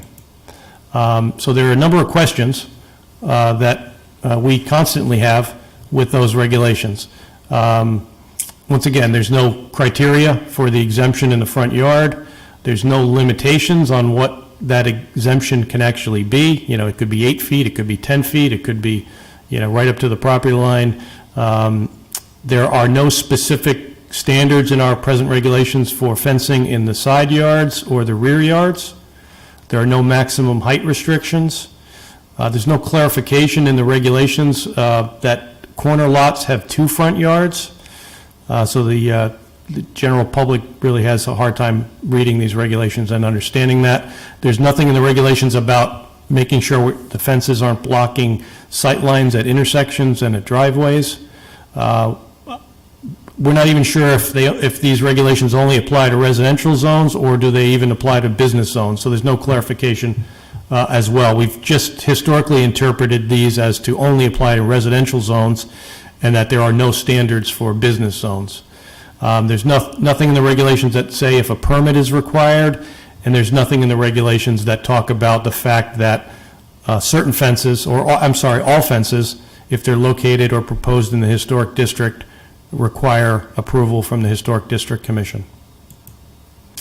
So I took a few photos just to sort of clarify what we're talking about. So let's start with a simple view of a fence. So this is a 50% opaque, 4-foot high fence in the front yard. So these two examples are pretty straightforward. They're in the front yard. They meet the requirements of today's regulations. There's no setback required, so you can pop a 4-foot high, 50% opaque fence in your front yard without any permit, without any problem. We interpret the regulations to further state that you can have solid fencing in your side and in your rear yards. So here's a couple of examples of solid fencing, pretty much solid fencing in a side yard on the left, and then technically in a rear yard on the right because it's behind the front of the house. Here's another couple of, these are examples of corner lots. So both of these properties, although you can't necessarily see it, are both corner lots. So these are side yards in corner lots. So corner lots are allowed to have also 4-foot high, 50% opaque fencing in their side yards. Here's another couple of pretty straightforward examples.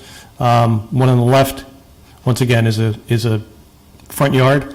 50% split rail fence, and then on the right gets a little more complicated, but that's a corner lot as well. It's hard to tell, but you can see the 50% opaque fence, 4-foot high, in the front yard. So the proposed regulations. Yeah. So you had a question, Rich? Yeah, go back to the one that you had a minute ago. This one here? It looked like the one in the right kind of staggered up to a solid fence behind a certain point. Right, so I think since we don't have permits, we don't, review these things, so I think they read the regulations and said, okay, I'm a corner lot, I can go into my front yard has to be 4 foot, but when I get to my setback, I can kick it up to 6 feet. So that's kind of a side and a rear yard there. I don't know the dimensions of that lot, so I can't really tell you if it's a side or a rear yard, but I think that's how they were interpreting it, that a certain setback, once you get out of the front yard, you're into a side yard or a rear yard, and you can make it a solid fence that's 6 foot high. Okay. That looks like it meets the requirements, Peter. I think you're probably correct. So that's just an example. It's a good example of, transitioning in the front yard to the rear yard. Interesting. Yeah, I didn't mean to interrupt, but that was a good graphic example of something that I think we have been talking about. Right. No, I was going to say at the beginning, feel free to interrupt me at the right time so I don't have to go back and forth. So thank you for that. So getting into the proposed regulations. They're much more substantial than we have now, and primarily, we did that to make sure we clarify what these regulations are meant to be. There was a discussion by Matt Kaliwa, who mentioned a 6-foot high height. There is no 6-foot high height requirement in your regulations, as I said at the beginning. I think that's just sort of become one of those urban legend things where we've established a 6-foot high.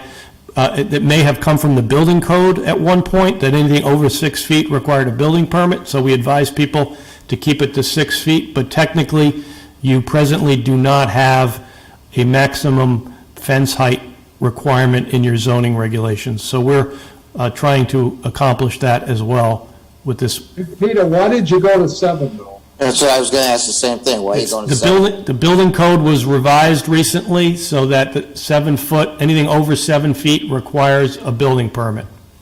So that's why we came up with the 7 foot. Because they feel anything over 7 feet requires more structural support. Yes, and they want to see that, because it has wind load issues and that kind of thing. So the building code, so you'll see in, if you look. 7 is their cutoff, and that's probably at the national level, because building code is a national code.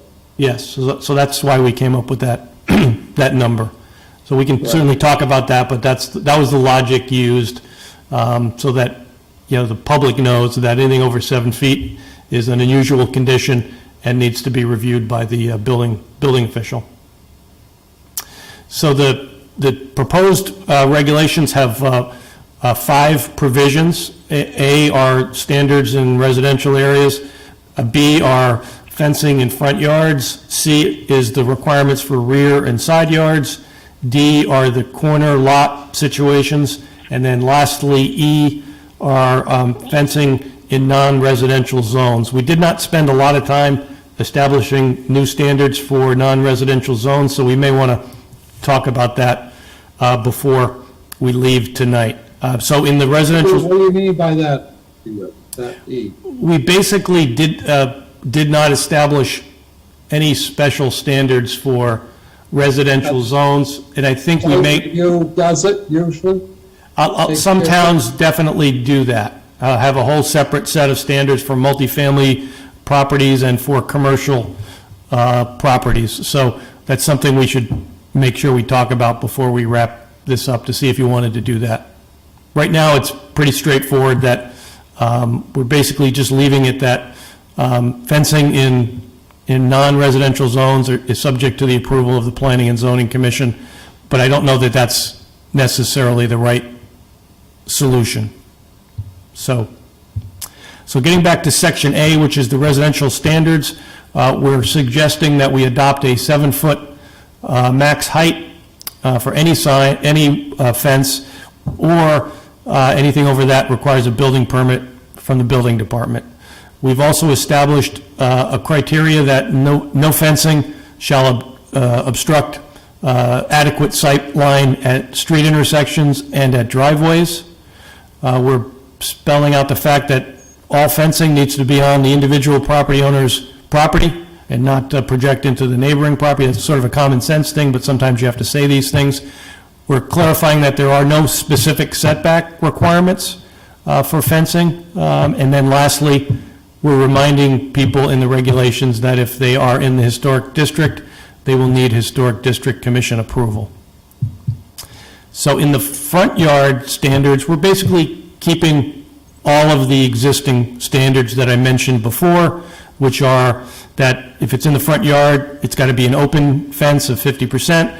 It can't exceed a 4-foot height max. It has to have the 6-inch, components, no bigger than 6-inch components, and that the design of the fence shall maintain some form of uniformity. However, later on in the regulations, we did add an exception clause, which I will try and explain.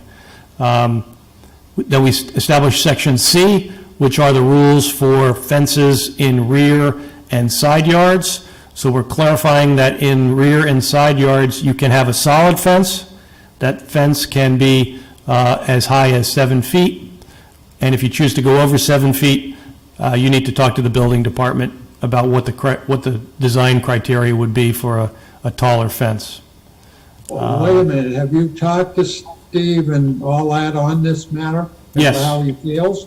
Yes, no, it's required by the building code. So anything over 7 feet, as I Yeah, mentioned but before. he has to interpret it. Yeah, he will have to establish his own process to accommodate building permit activity for fences. Peter, does the side yard, does that go to the rear of the house or go to the front of the house? Yeah, Side. I've got some illustrations towards the end of the presentation, so I can explain how that works. Okay. Not to be redundant, but was it 7 foot, was that a state building code? Yes. That changed? Yes, it is. Got it. Yep.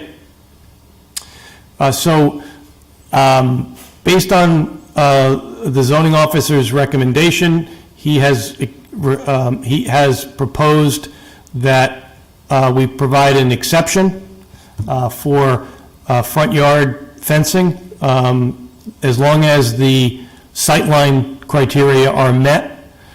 He's suggesting that we allow fencing up to 6 feet in height, and it can be solid fencing as long as it's located behind the rearmost corner of a corner lot, and I'll show you what that means in a moment.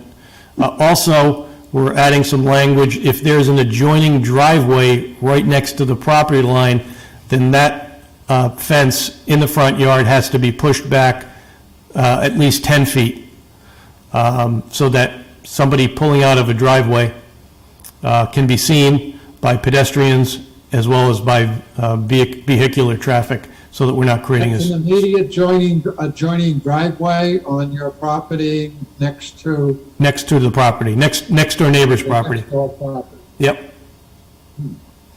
And then lastly, we've added a section that deals with fencing in non-residential zones, and that it requires a site plan approval from the Planning and Zoning Commission. I think that, as I said, of all of these sections, that section needs probably more work before we are okay having you approve it. So I think the next few slides, so the next few slides talk about these corner lot exceptions. So both of these slides are corner lots, and you can see that these property owners have installed pretty much 6 foot high solid fencing in that back rearmost corner that we're talking about. So I wanted to give you a visual of what that, not theoretically, because these folks have already done this, but what fencing could potentially look like if it was allowed to happen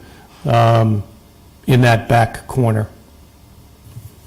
So this house on the left, Go ahead, yep. so this house on the left, how is that a corner lot? Is there a street that goes Yeah, to the left. along the front of it that we can't see here? Yep, so this is a side street, and I think the street that you can't see to the left, you see the base of the tree there, right behind that, I think it's Wilkett Hill Road.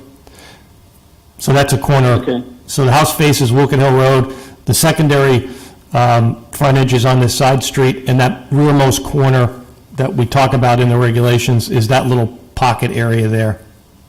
So, This is one of the controversial issues with Oxoak people and others. So exactly. And when you drive around, you'll notice this, on many, because corner lots are visible, people have tried to create some privacy, because they don't necessarily have, a They don't private, like people walking across their corners. and they don't have a private backyard, so in an effort to give them some privacy, a lot of people have popped up these fences, and because we don't require permits for it, they get put up without, consulting with the town, and so technically, right now, under today's regulations, the zoning officer and the town engineer could approve these. Yeah, so Peter, going back to, we don't want that on the left though, right? That's why I'm showing you this, that we want to talk about what the end result of the regulation might be.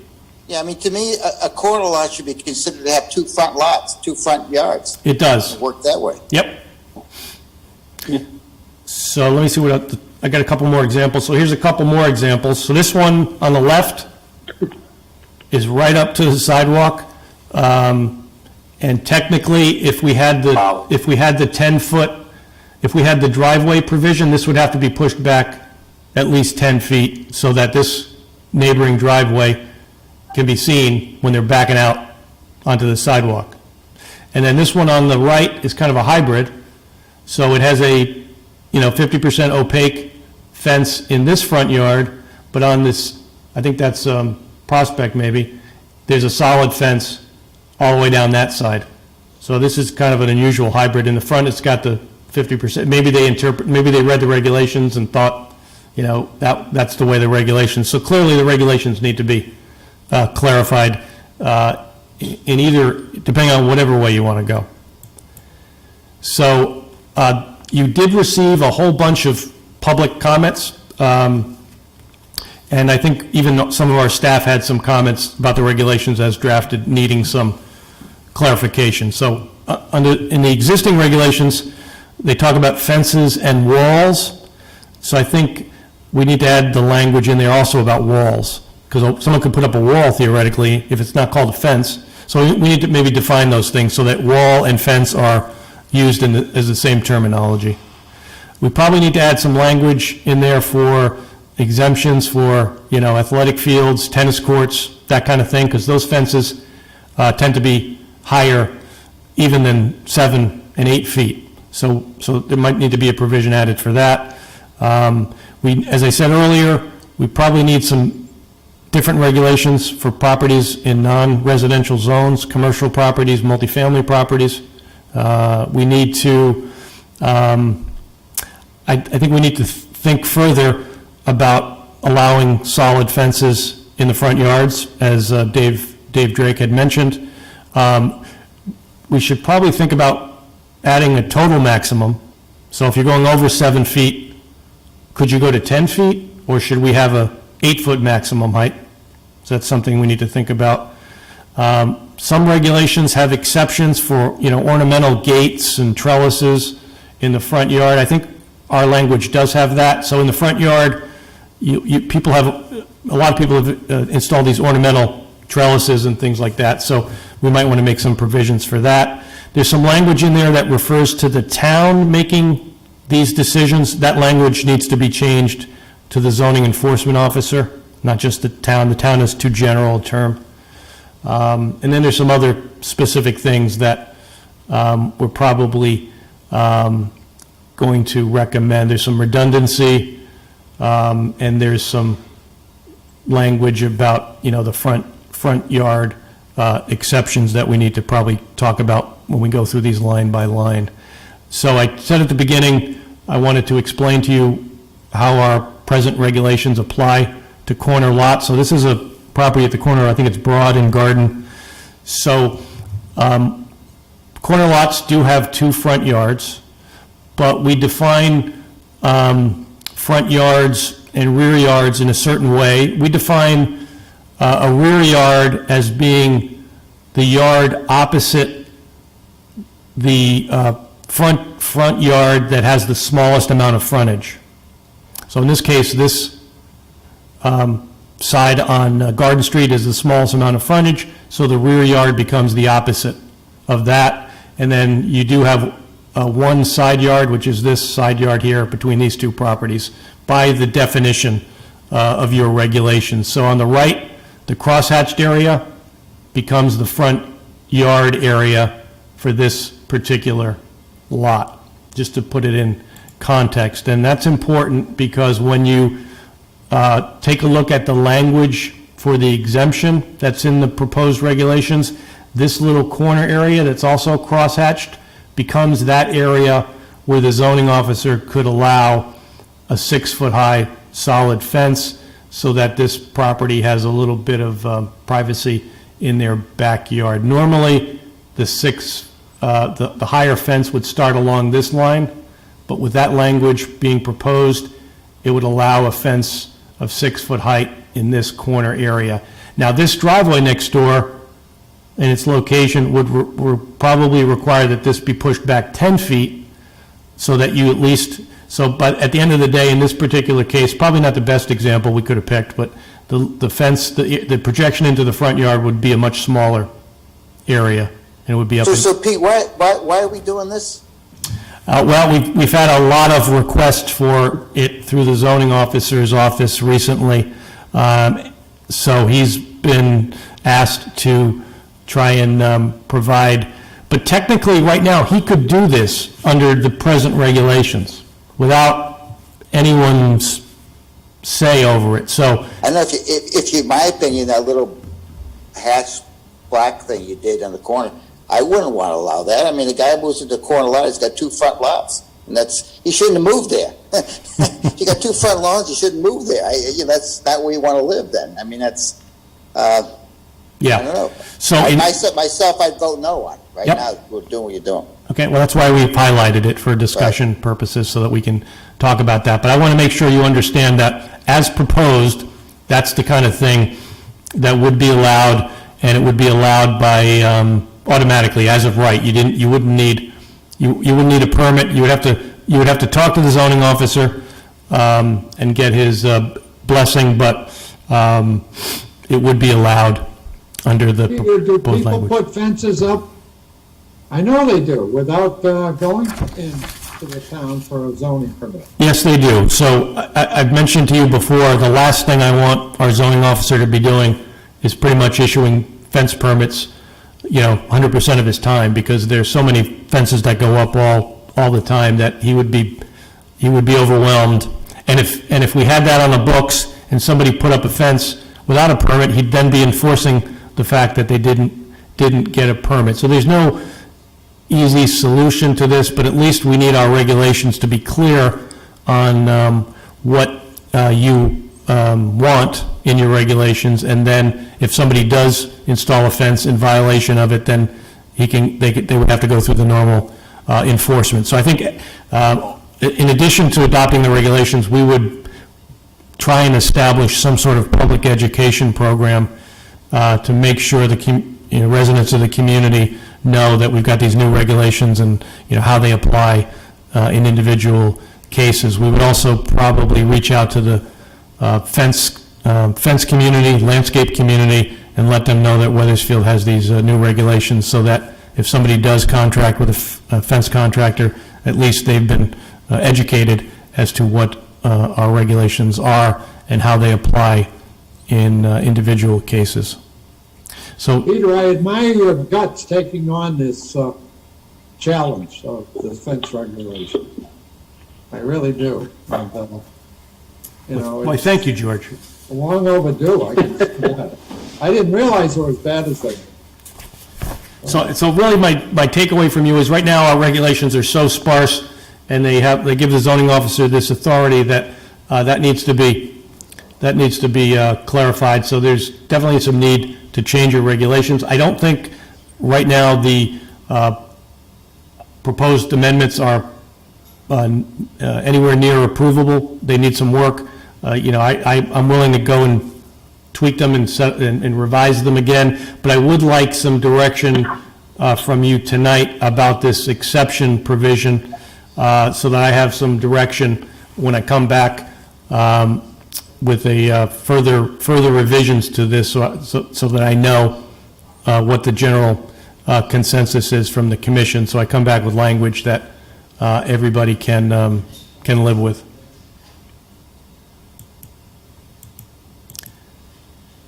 So I'm assuming this kind of thing on the left is not something that we want to be allowing as. Pete, this is David Drake again.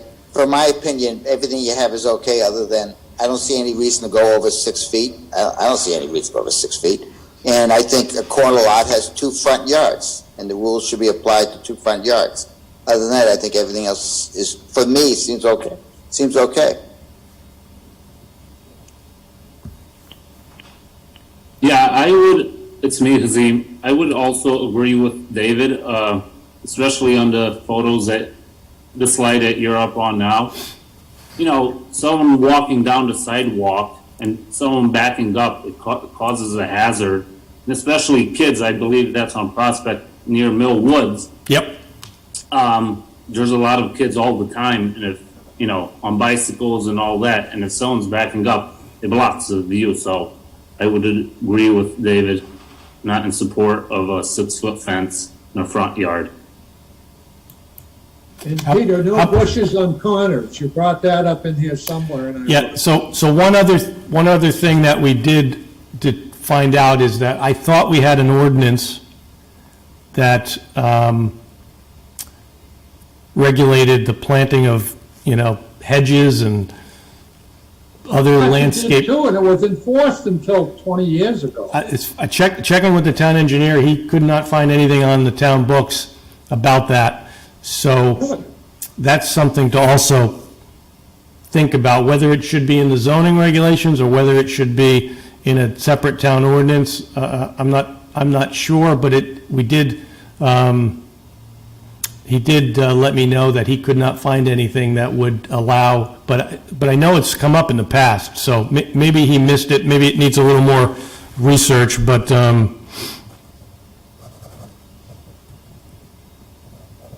that was another thing we wanted to point out to you.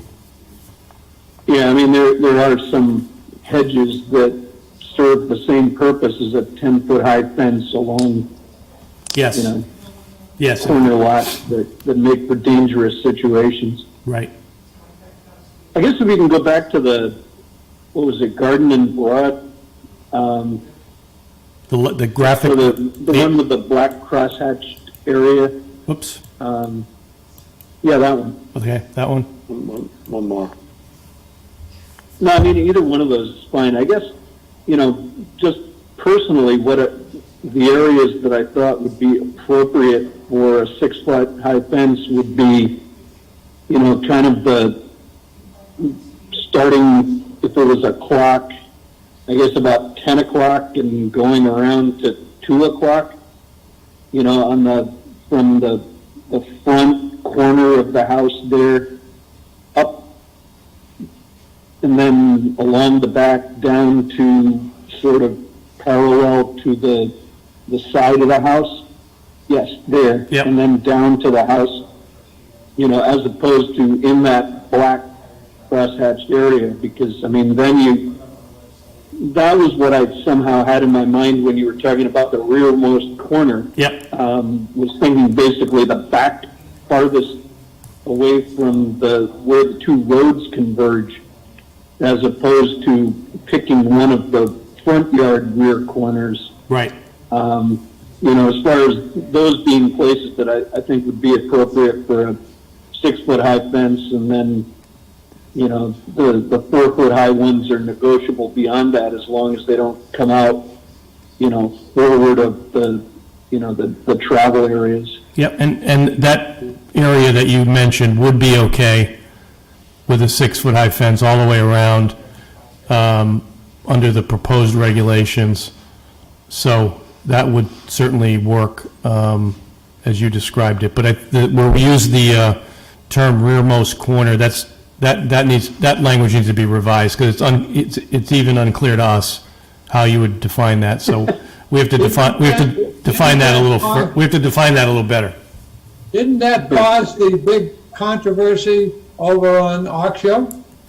That right rear corner of a corner lot, the second corner or something? Yes, some towns refer to Something like that. Yeah, some towns use the term secondary front yard, that kind of thing. We don't do that, so it's hard to come up with a separate, different kind of definition when we don't have a simple one. Pete, so why don't we do that? Why don't you do it like that? I mean, to me, the idea of corner houses have 2 front lawns, Yep. which makes sense to me.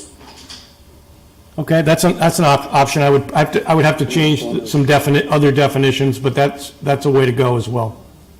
There might be a simpler way. I was playing around with some language yesterday, so between those two options, we'll come up with something for you to make it clearer.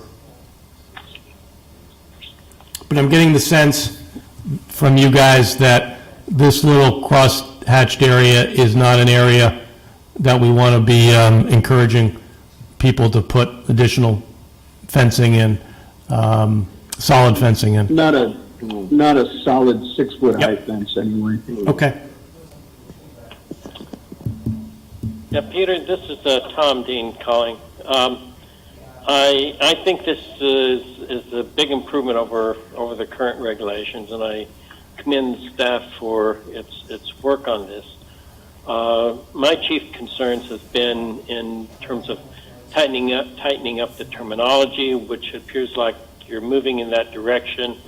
The town versus the zoning enforcement officer language to make that consistent and specific is a good example in the direction that you're going. The one remaining concern that I've got is this issue of determining the adequate sight line, and having that being a determination that is made by somebody. There should be some standard by which one can determine an adequate sight line. And does such a standard exist? Is it normally used? Is it referenced anywhere in the regulations, or do we need to have a citation of how one decides or makes the determination of an adequate sight line? That's an ongoing concern that I've got, because I don't think there should be.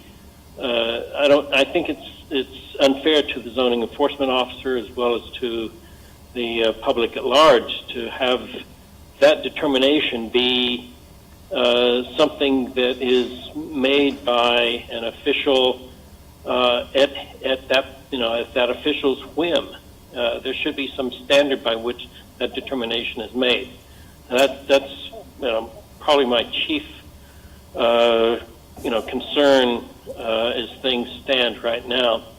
The other thing is David's comment about the height of the fencing.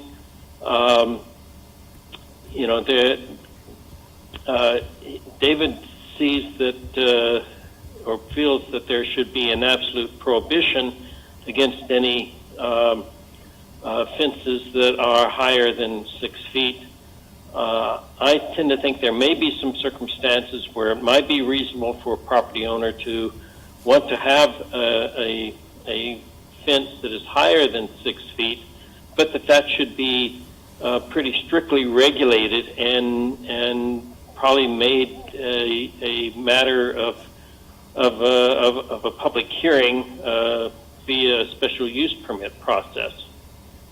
Which is, I think, the way you've got it in the regs, the proposed regs right now. I don't agree with you very often. This is John. I think you got that one nailed. Yeah. Well, thank you. Those are basically my, my chief concerns and comments as the proposed regulations now stand. I commend you for, continuing to work on these and trying to tighten up the language and regulations and making them have greater sense and, in particular, greater clarity, because clarity is really needed when you have fence regulations where people can put up fences without having to get a permit, and I think that that's reasonable. There's so long as people know what they are required to do and what they can and cannot do. I don't think it's necessary to burden down the zoning enforcement officer or other town staff with having to issue permits on all this. So, thank you very much for tackling this issue. Sure. Tom, just as a follow-up to you, there many of these regulations have a site triangle definition, whether it's 25 or 30 feet from the intersection corner has to be, unobstructed. So there's plenty of easy, good examples that we can put in. And I agree with you. Rather than leaving it to the discretion of the zoning officer to determine if a sight line is met, there should be a, quantitative definition of that. So that's easily done. I just pulled up I went back to this particular graphic because some towns have a 6-foot maximum height, but they allow an additional foot or two as long as the top has some, opacity where you can either trellised or, pickets or things like that, so it doesn't give the massing that a fully solid fence would give, but gives a little bit of additional height for, some potential perceived additional privacy. So there's a couple different ways also of doing that, where you have a 6-foot standard, but you can allow certain design exceptions if people want to take advantage of that, so. And Peter, you can go for a variance for another Yes. for Yes. a good reason. So people can go for a variance if they don't like, and deal with it on a case-by-case basis. But the problem becomes is, because we don't have a permit process, and once again, I'm not recommending a permit process, that people put these fences up, and then they don't meet the requirements, and then the fence is already up, and then they have to go to the ZBA. So, as I said earlier, there needs to be also a public education component to this as well, so that we can avoid those kind of things where people put the fences up and then they have to either take them down or go back through a public hearing process. But it does happen, so. Good. Okay. So I think I've got the feedback that I was looking for, and if you want to, I would advise, just if you want to keep the hearing open, we'll continue this at a future meeting so that we can get, any additional changes in the public record, so that nobody can have everybody has an opportunity to further comment on these as the revisions get made, unless anyone has any further strong feelings about anything in the proposal that I need to research further. Peter, I would think the non-residential zones would also be quite a task to challenge anyway, and will you be putting things on the town website under planning and zoning to at least present this more? And I'm surprised, it is a public hearing, so I'm intrigued to see if there's any public here tonight that has any comments. I would think you'd want to have this open for maybe 2 or 3 public hearings. Yes, potentially. So there is, Rich, I think in the packet, we did pass on to you the public correspondence that we received. So I don't know if you wanted to, maybe just for the record. Yeah, I was going to do that once. Yep. We got through any feedback that anybody on the commission wanted to get to you, as well as just making one more sweep to see if there was anybody in the public that wanted to speak on the application, because can't really tell who's there anymore. Let's fix that. Okay. The correspondence we have is the memo from Peter to the commission dated April 16th, including the revised regulations, the report from Crog's Regional Planning Commission saying that there was no conflict with the regional plan for these regulations. Email in opposition from Cynthia Brown, 32 Footpath. Email in opposition from George South, 212 Main Street. Email in opposition from Marianne and Bill Smyers, 76 Oxyoke Drive. Letter dated April 5th from a substantial number of folks on Oxyoke with their concerns on this application. Hey, Rich, that's the whole street on that petition. What do you mean substantial number? So I was trying to be generic. I know a couple people on the street who didn't sign that. I know you do. I certainly do. Half the people. Email dated April 6th from Rita Ann Owen, 42 Wells Farm Drive, with some comments and suggestions. A letter from our own Tom Dean dated April 11th with some suggestions and markup text. And a email dated April 17th from Franklin Reed, I think specifically focusing on the regulations as they may be applied to non-residential properties, with some concerns about subjectivity and open-endedness. Is there anyone else in the public who wants to speak on this? Otherwise, what will be our next meeting, May 4th? May 4th, I think, yep. All right. Someone want to make a motion to continue this hearing to May 4th? Motion so made, Mr. Chairman, by George. Second, Mr. Chairman, Tony Homewood. Okay, motion by George, second by Tony to continue this to May 4th at 7 p.m. There's no discussion. All in favor, please say aye. Aye. Aye. Aye. Opposed? Abstentions? Thank you. Hey, Peter, and Rich, do you think get some publicity by calling in the newspaper on this one, that we're holding these sessions, makes any sense? Sure, I can, sometimes it doesn't match up with their deadlines don't match up with our meetings, but I can try. Anyway. Sure, I can at least let them know and see if if they can put a little blog or something.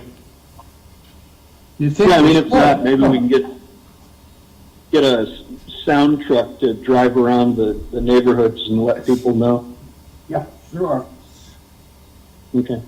I'm not sure we want anybody to really, it can be a controversial issue. So. You have to give Rich. No, I think it's good to get the public input. Good to get the issue aired. Yeah. Yep. No, I appreciate there was lots of good specific comments. It's always helpful. Yeah, I mean, and I think it is interesting and I think important to note that a lot of the comments were more in the nature of, what kind of character or feel do we want to have in the neighborhoods and how you balance that with the privacy considerations of, fences and corner lots and so forth. And, I think it's a good discussion to have. Yes. You gotta be careful there, Rich. We may not be able to regulate character for much longer. I know, that's why I figured I'd get that word in before it became banished, so. All right, next item is application 4.1, pre-application review. Mr. Satino wants to talk about 248 Knott Street. Good evening. Good evening.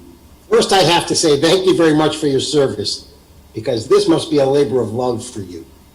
You have to be exhausted, so thank you.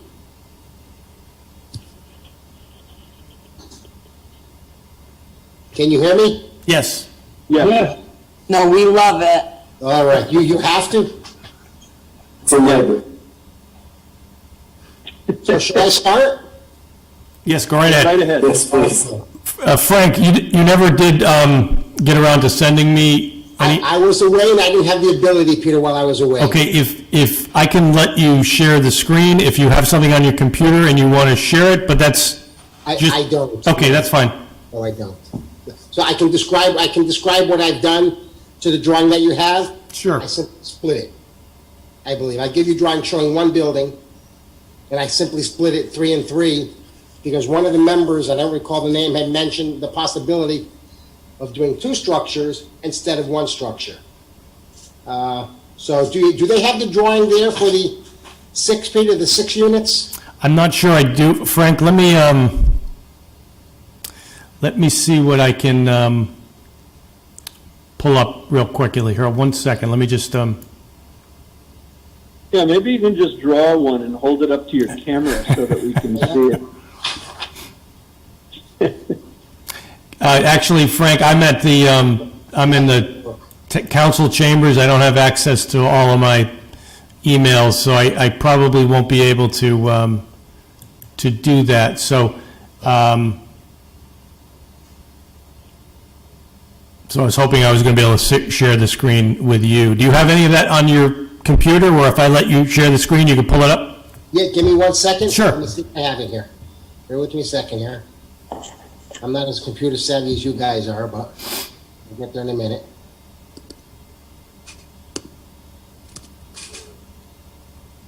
I have the file. Yes, I have a file here. I have a file here, Peter.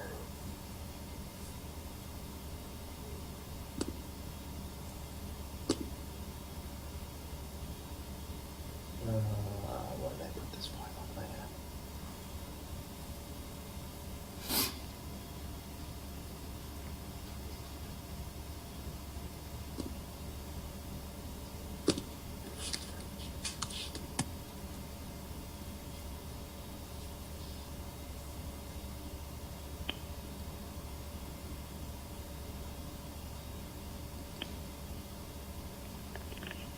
All right, maybe I'll give you this, because this is. Let me, Can you see? no, let me give you permissions right now to share. And I'm not sure I know how to do it, Peter, but let's see if I can do this here.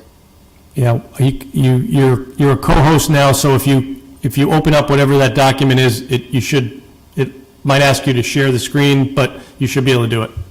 All right, let's see here. So can you see the document? Not yet. I apologize, gentlemen. That's okay. That does all this office work for me. So I'm trying to see what would say share the screen. Or just try and open up the document you want to show us. It might automatically do that. All right, let's go back to it.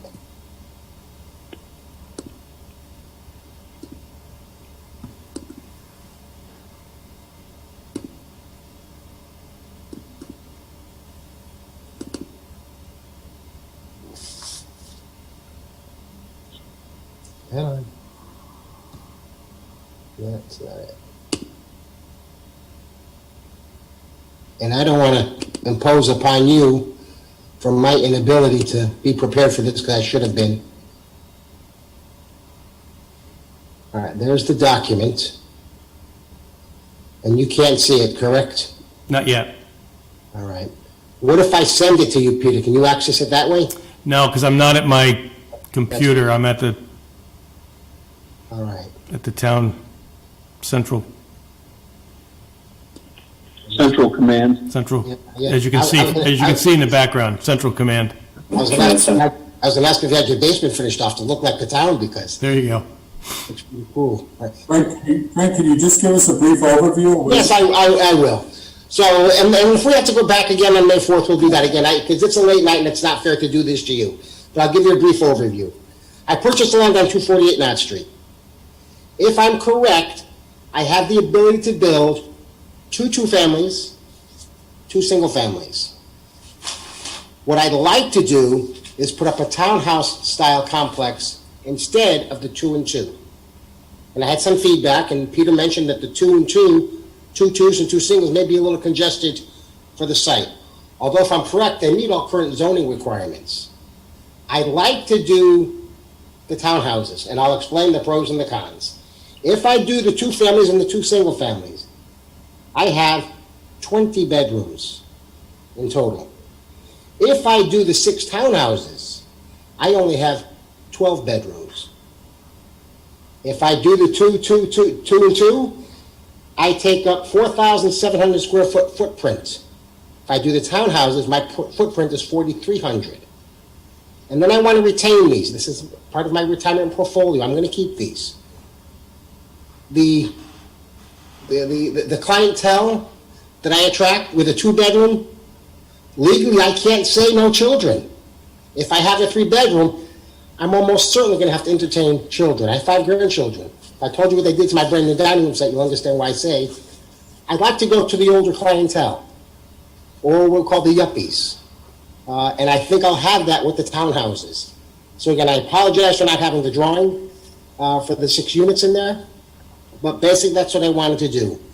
Current zoning doesn't allow for the 6-unit structure on that site without modification to the zones. So I'm hoping, because I'm looking to go from 20 bedrooms to 12 bedrooms, a smaller footprint, a smoother traffic flow, because with the townhouse, all the traffic would enter from Knott Street and exit on Wolcott Hill Road. If I did the 4 units, I'm going to have 4 separate driveways, 4 separate curb cuts. So that's the gist of it, and I wish I could get this up on there. And maybe I'll if I can impose, I'll try one more time.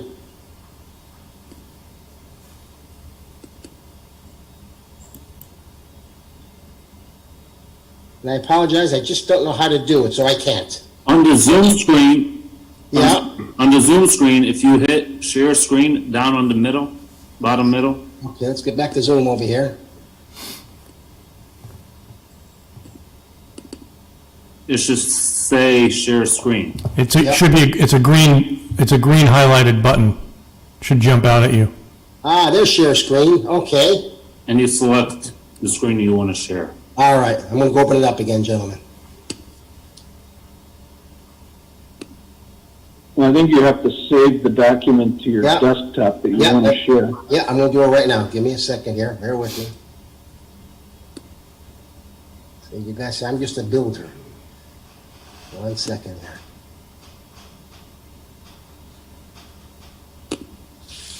Just as we get the hang of this technology, we're going to be flipping back to regular meetings. Oh, I know. When's that, Peter? I don't know. I'm just, at some point, it's coming. It'll be We can coming. dream, I can't we? can't wait for it. The governor's opening things up, middle of next month. Yeah, but we'll only be allowed to have 3 commissioners at a meeting. One every 3 seats.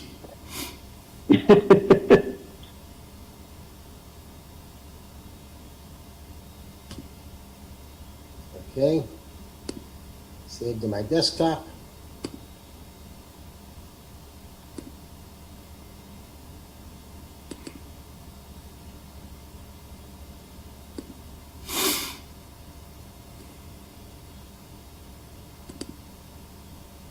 Okay, there's the, can you see it? It says, I have to hit share again?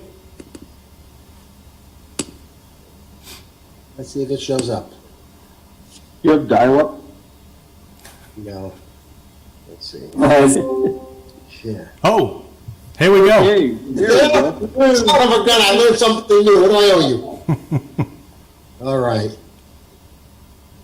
So if you can see that, those would be 6 townhouses, approximately 1,200 square feet per unit. And you can see the parking that we allowed for. So you have 18 parking spaces, 3 parking spaces per unit. And then you can see where the traffic enters from Knott Street down out on Wilkett Hill Road. So that's the gist of it. Mhm. I think this is a drawing I gave you originally, Peter. Yeah, do you have the, I sent you one where I split it, that I Yeah. don't have on my computer. do you have the architectural view? Let me see, that's right, yeah. I think that would be helpful to share. All right, let's go back to it. Now, this requires a zone change, Peter? So George, it would require, what I would probably recommend is that, we looked at a couple of different scenarios, but I would, this property's in the, our 2-family zone. So what we would probably recommend is that certain provisions of that zone be revised rather than a zone change to an SRD. Oh, okay. Is it something that the zone could accommodate elsewhere? You have limited area in town that's presently zoned for 2-family, so it would only impact I thought there was. a smaller area. Okay.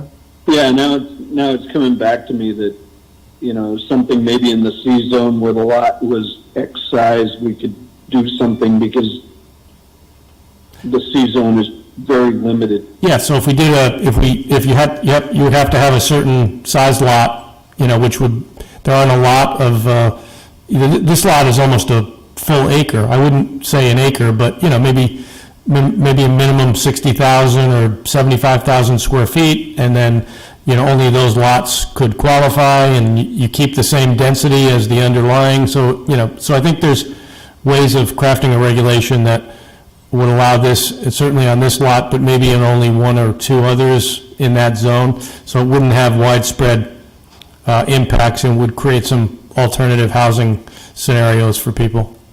I think we talked last time about, in addition to a large minimum lot size, that it would, if you're eligible, then you still need a special permit. Definitely, yes. It would still require a special permit as well. That makes some sense to me. So I'm not able to pull it up, I apologize. It's okay. For my shortcomings. And again, I don't want to impose on you, I know it's a late night. Yep. So I'm not going to do that. I don't mind coming back, Peter. If we do it on the 4th, and I'll make sure I have all this up and ready to go if that's the case. I guess another 2.5 weeks isn't going to make a difference. Lumber prices, just so you know, have quadrupled. So I'm not going to start building these until, God willing, September. Okay. And I can put a concept of the proposed changes together as well in a memo, so that we can talk about both of those things at the same time at the next meeting. Thank you very much. Okay, That's it. sounds good. Enjoy the rest of your night, and I hope most of you are home already, so Peter, go home. All right, thank you very much. Certainly. Okay, take care. Okay. Bye-bye. Bye.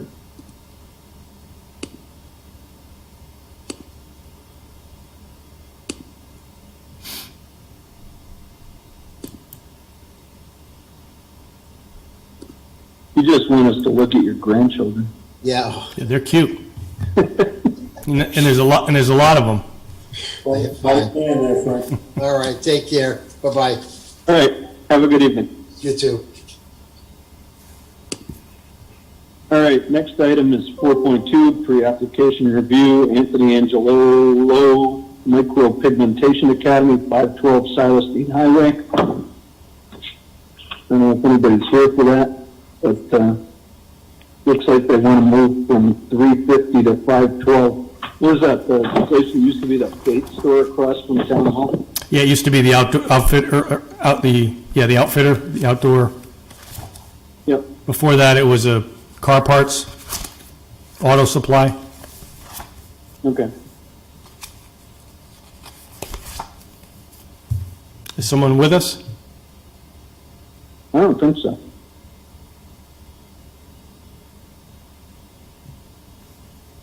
Okay. All right. Take that as a no. Did everyone have a chance to look at the April 6th minutes?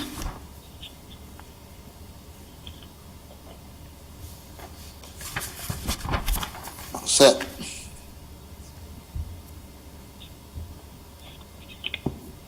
I think the only comment I had on them was,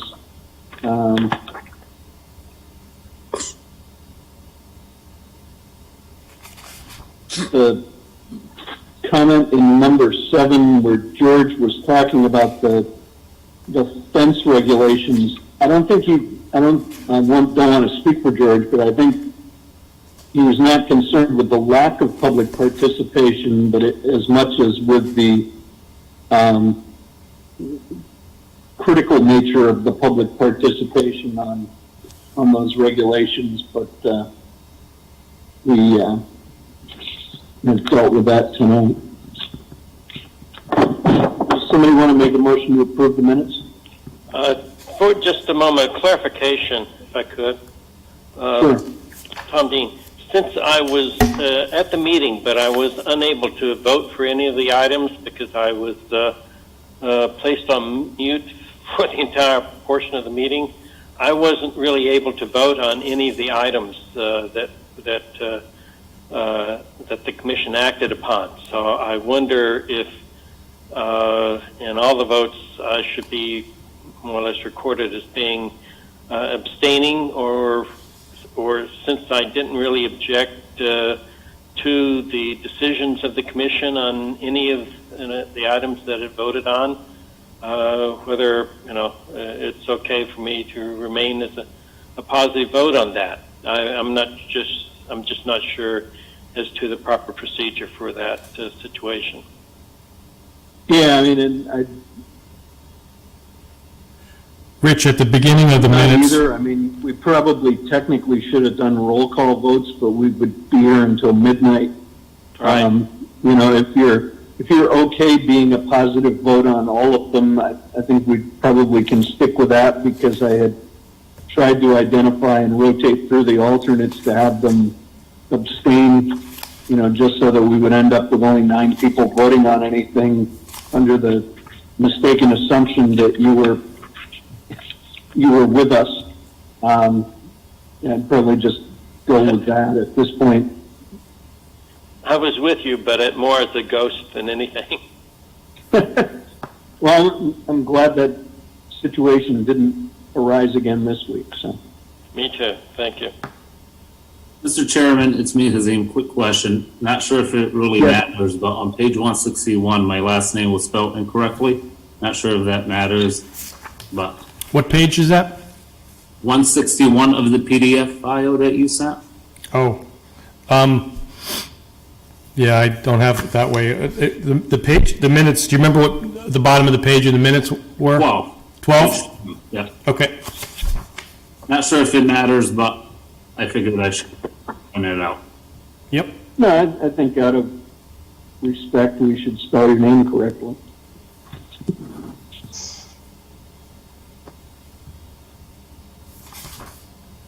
Instead of the first T, put a K. Yep. Got there. Yep. And all have the same first name and last name, like Rich Roberts, as the first name or the last name.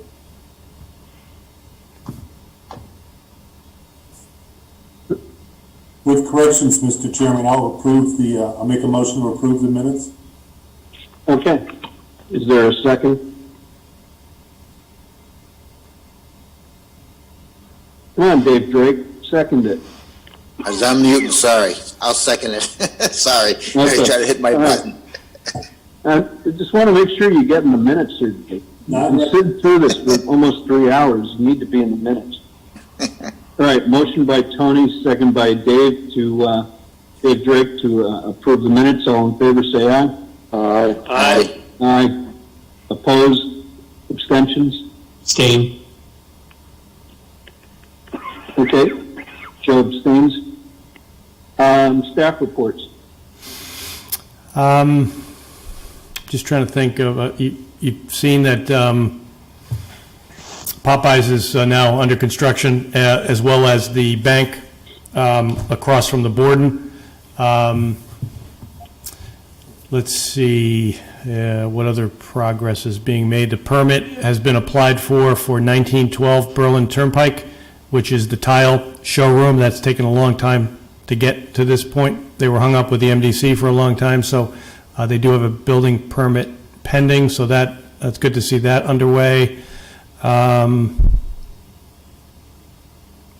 We received an application today for a new building, medical office building. You may remember on Progress Drive, many years ago, we approved one down there. They've now come in again for so they'll be on it won't be, I don't think it'll be on the next agenda, it'll be on the agenda after that. What about the Puritan site? That's been like 15 years. It's might be, yeah, it might, it's over 10. That's, I knew, because the 10-year,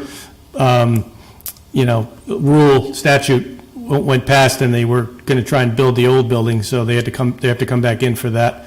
Tony, you had a question about the Puritan building? Yeah, the Puritan site where the hospital, I think there's a for lease sign up front. Well, he's got that second building that he hasn't started, so he's got the for lease for that building. I'm just trying to think. There's a couple of restaurants that might be coming in for a permanent outdoor seating rather than the temporary, governor's executive order, because they think that is something they need to have going forward permanently. So there's a couple of those that are being designed right now that we've met with property owners, so that seems to be a bit of a trend. The plans should be coming in for the Masonic building relatively soon. He's working on that with an architect. We met with him a week or two ago about that for the brewery. And then there's somebody looking at the Clearinghouse Auction Gallery property, so we may see something coming in about that as well. So yeah, there's a couple of things on the horizon. So. Good. No Yeah, students, you mentioned 1,000 Silas Deane yet, huh? No, nothing yet. We had at one point earlier this year, and I'm not sure if I brought this up, we had a garlic company that wanted to go in there and process garlic. So they were pretty excited when we told them the story of the Weathersfield red onion, but they ended up finding another building that was easier to renovate. So Oh, that's too bad. I learned all I needed to know about garlic during those couple of meetings. So Pretty sure we already know. Yeah, Everything that we need to know at least. yeah. chive company to come in or something. Never enough garlic. I'm more into shallots. That's it for Yeah, me. you mentioned the outdoor dining, that was changed to a statute that runs through March 30th of 2022. Have most of the places that took advantage of that last year come back in to renew, or Yes. anybody new doing that? I'm trying to think if there's any new ones, but I think pretty much all of the previous have renewed. Chips, I'm trying to think if Chips Restaurant renewed, but they never really did it in the first place. They got approval, but they never did it. So, yeah, I think most of the previous have renewed again. So it was only maybe like a dozen or so. It wasn't as many as we would have thought. Right. Yeah, I mean, and I guess the last thing that I wanted to mention was, it was alluded to in the public correspondence on the CBD store application, but I know some of the towns have been kind of on alert with respect to the governor's recreational marijuana bill, and what, if anything, towns will be able to do about that.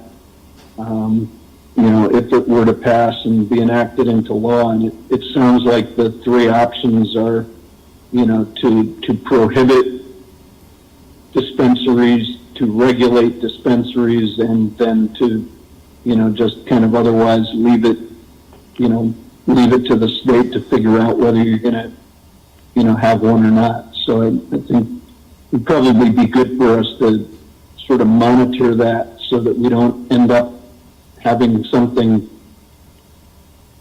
plopped down here before we're ready to deal with it. I was on a public hearing at a different town's planning and zoning commission last night, and they were preemptively trying to think about a moratorium in advance on, allowing any of those uses to be located within the town. So, depending on the trajectory of the bill, that might be something that's worth us at least thinking about whether we want to do or not. But Do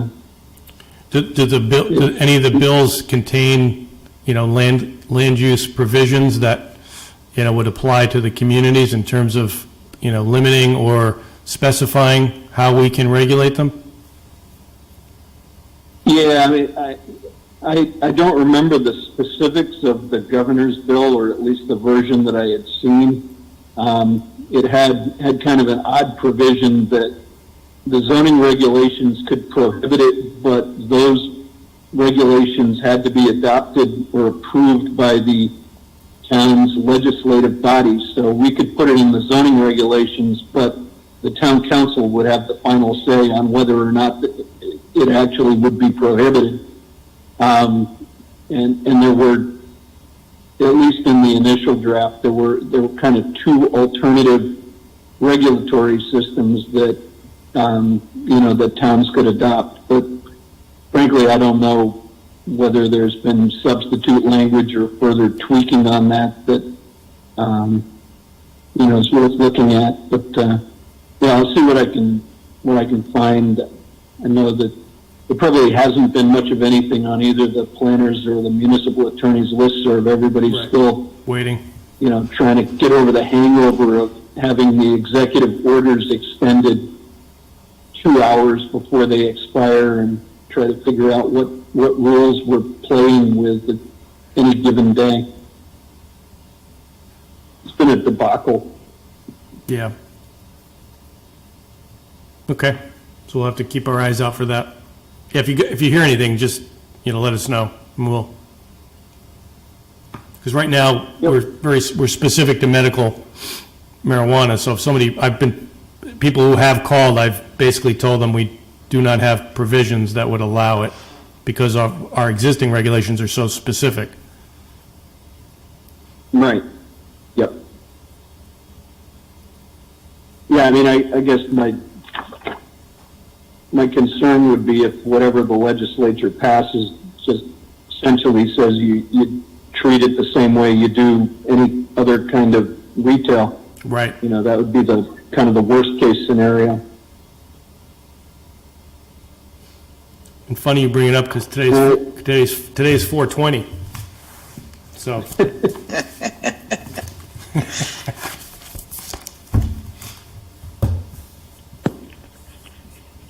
All right, public comments. There's just one member of the public. I doubt he wants to comment. No additional correspondence, and the only other thing is coming up 36 barbecue propane cases with crash barriers at 662 Silas Deane Highway. Where's that?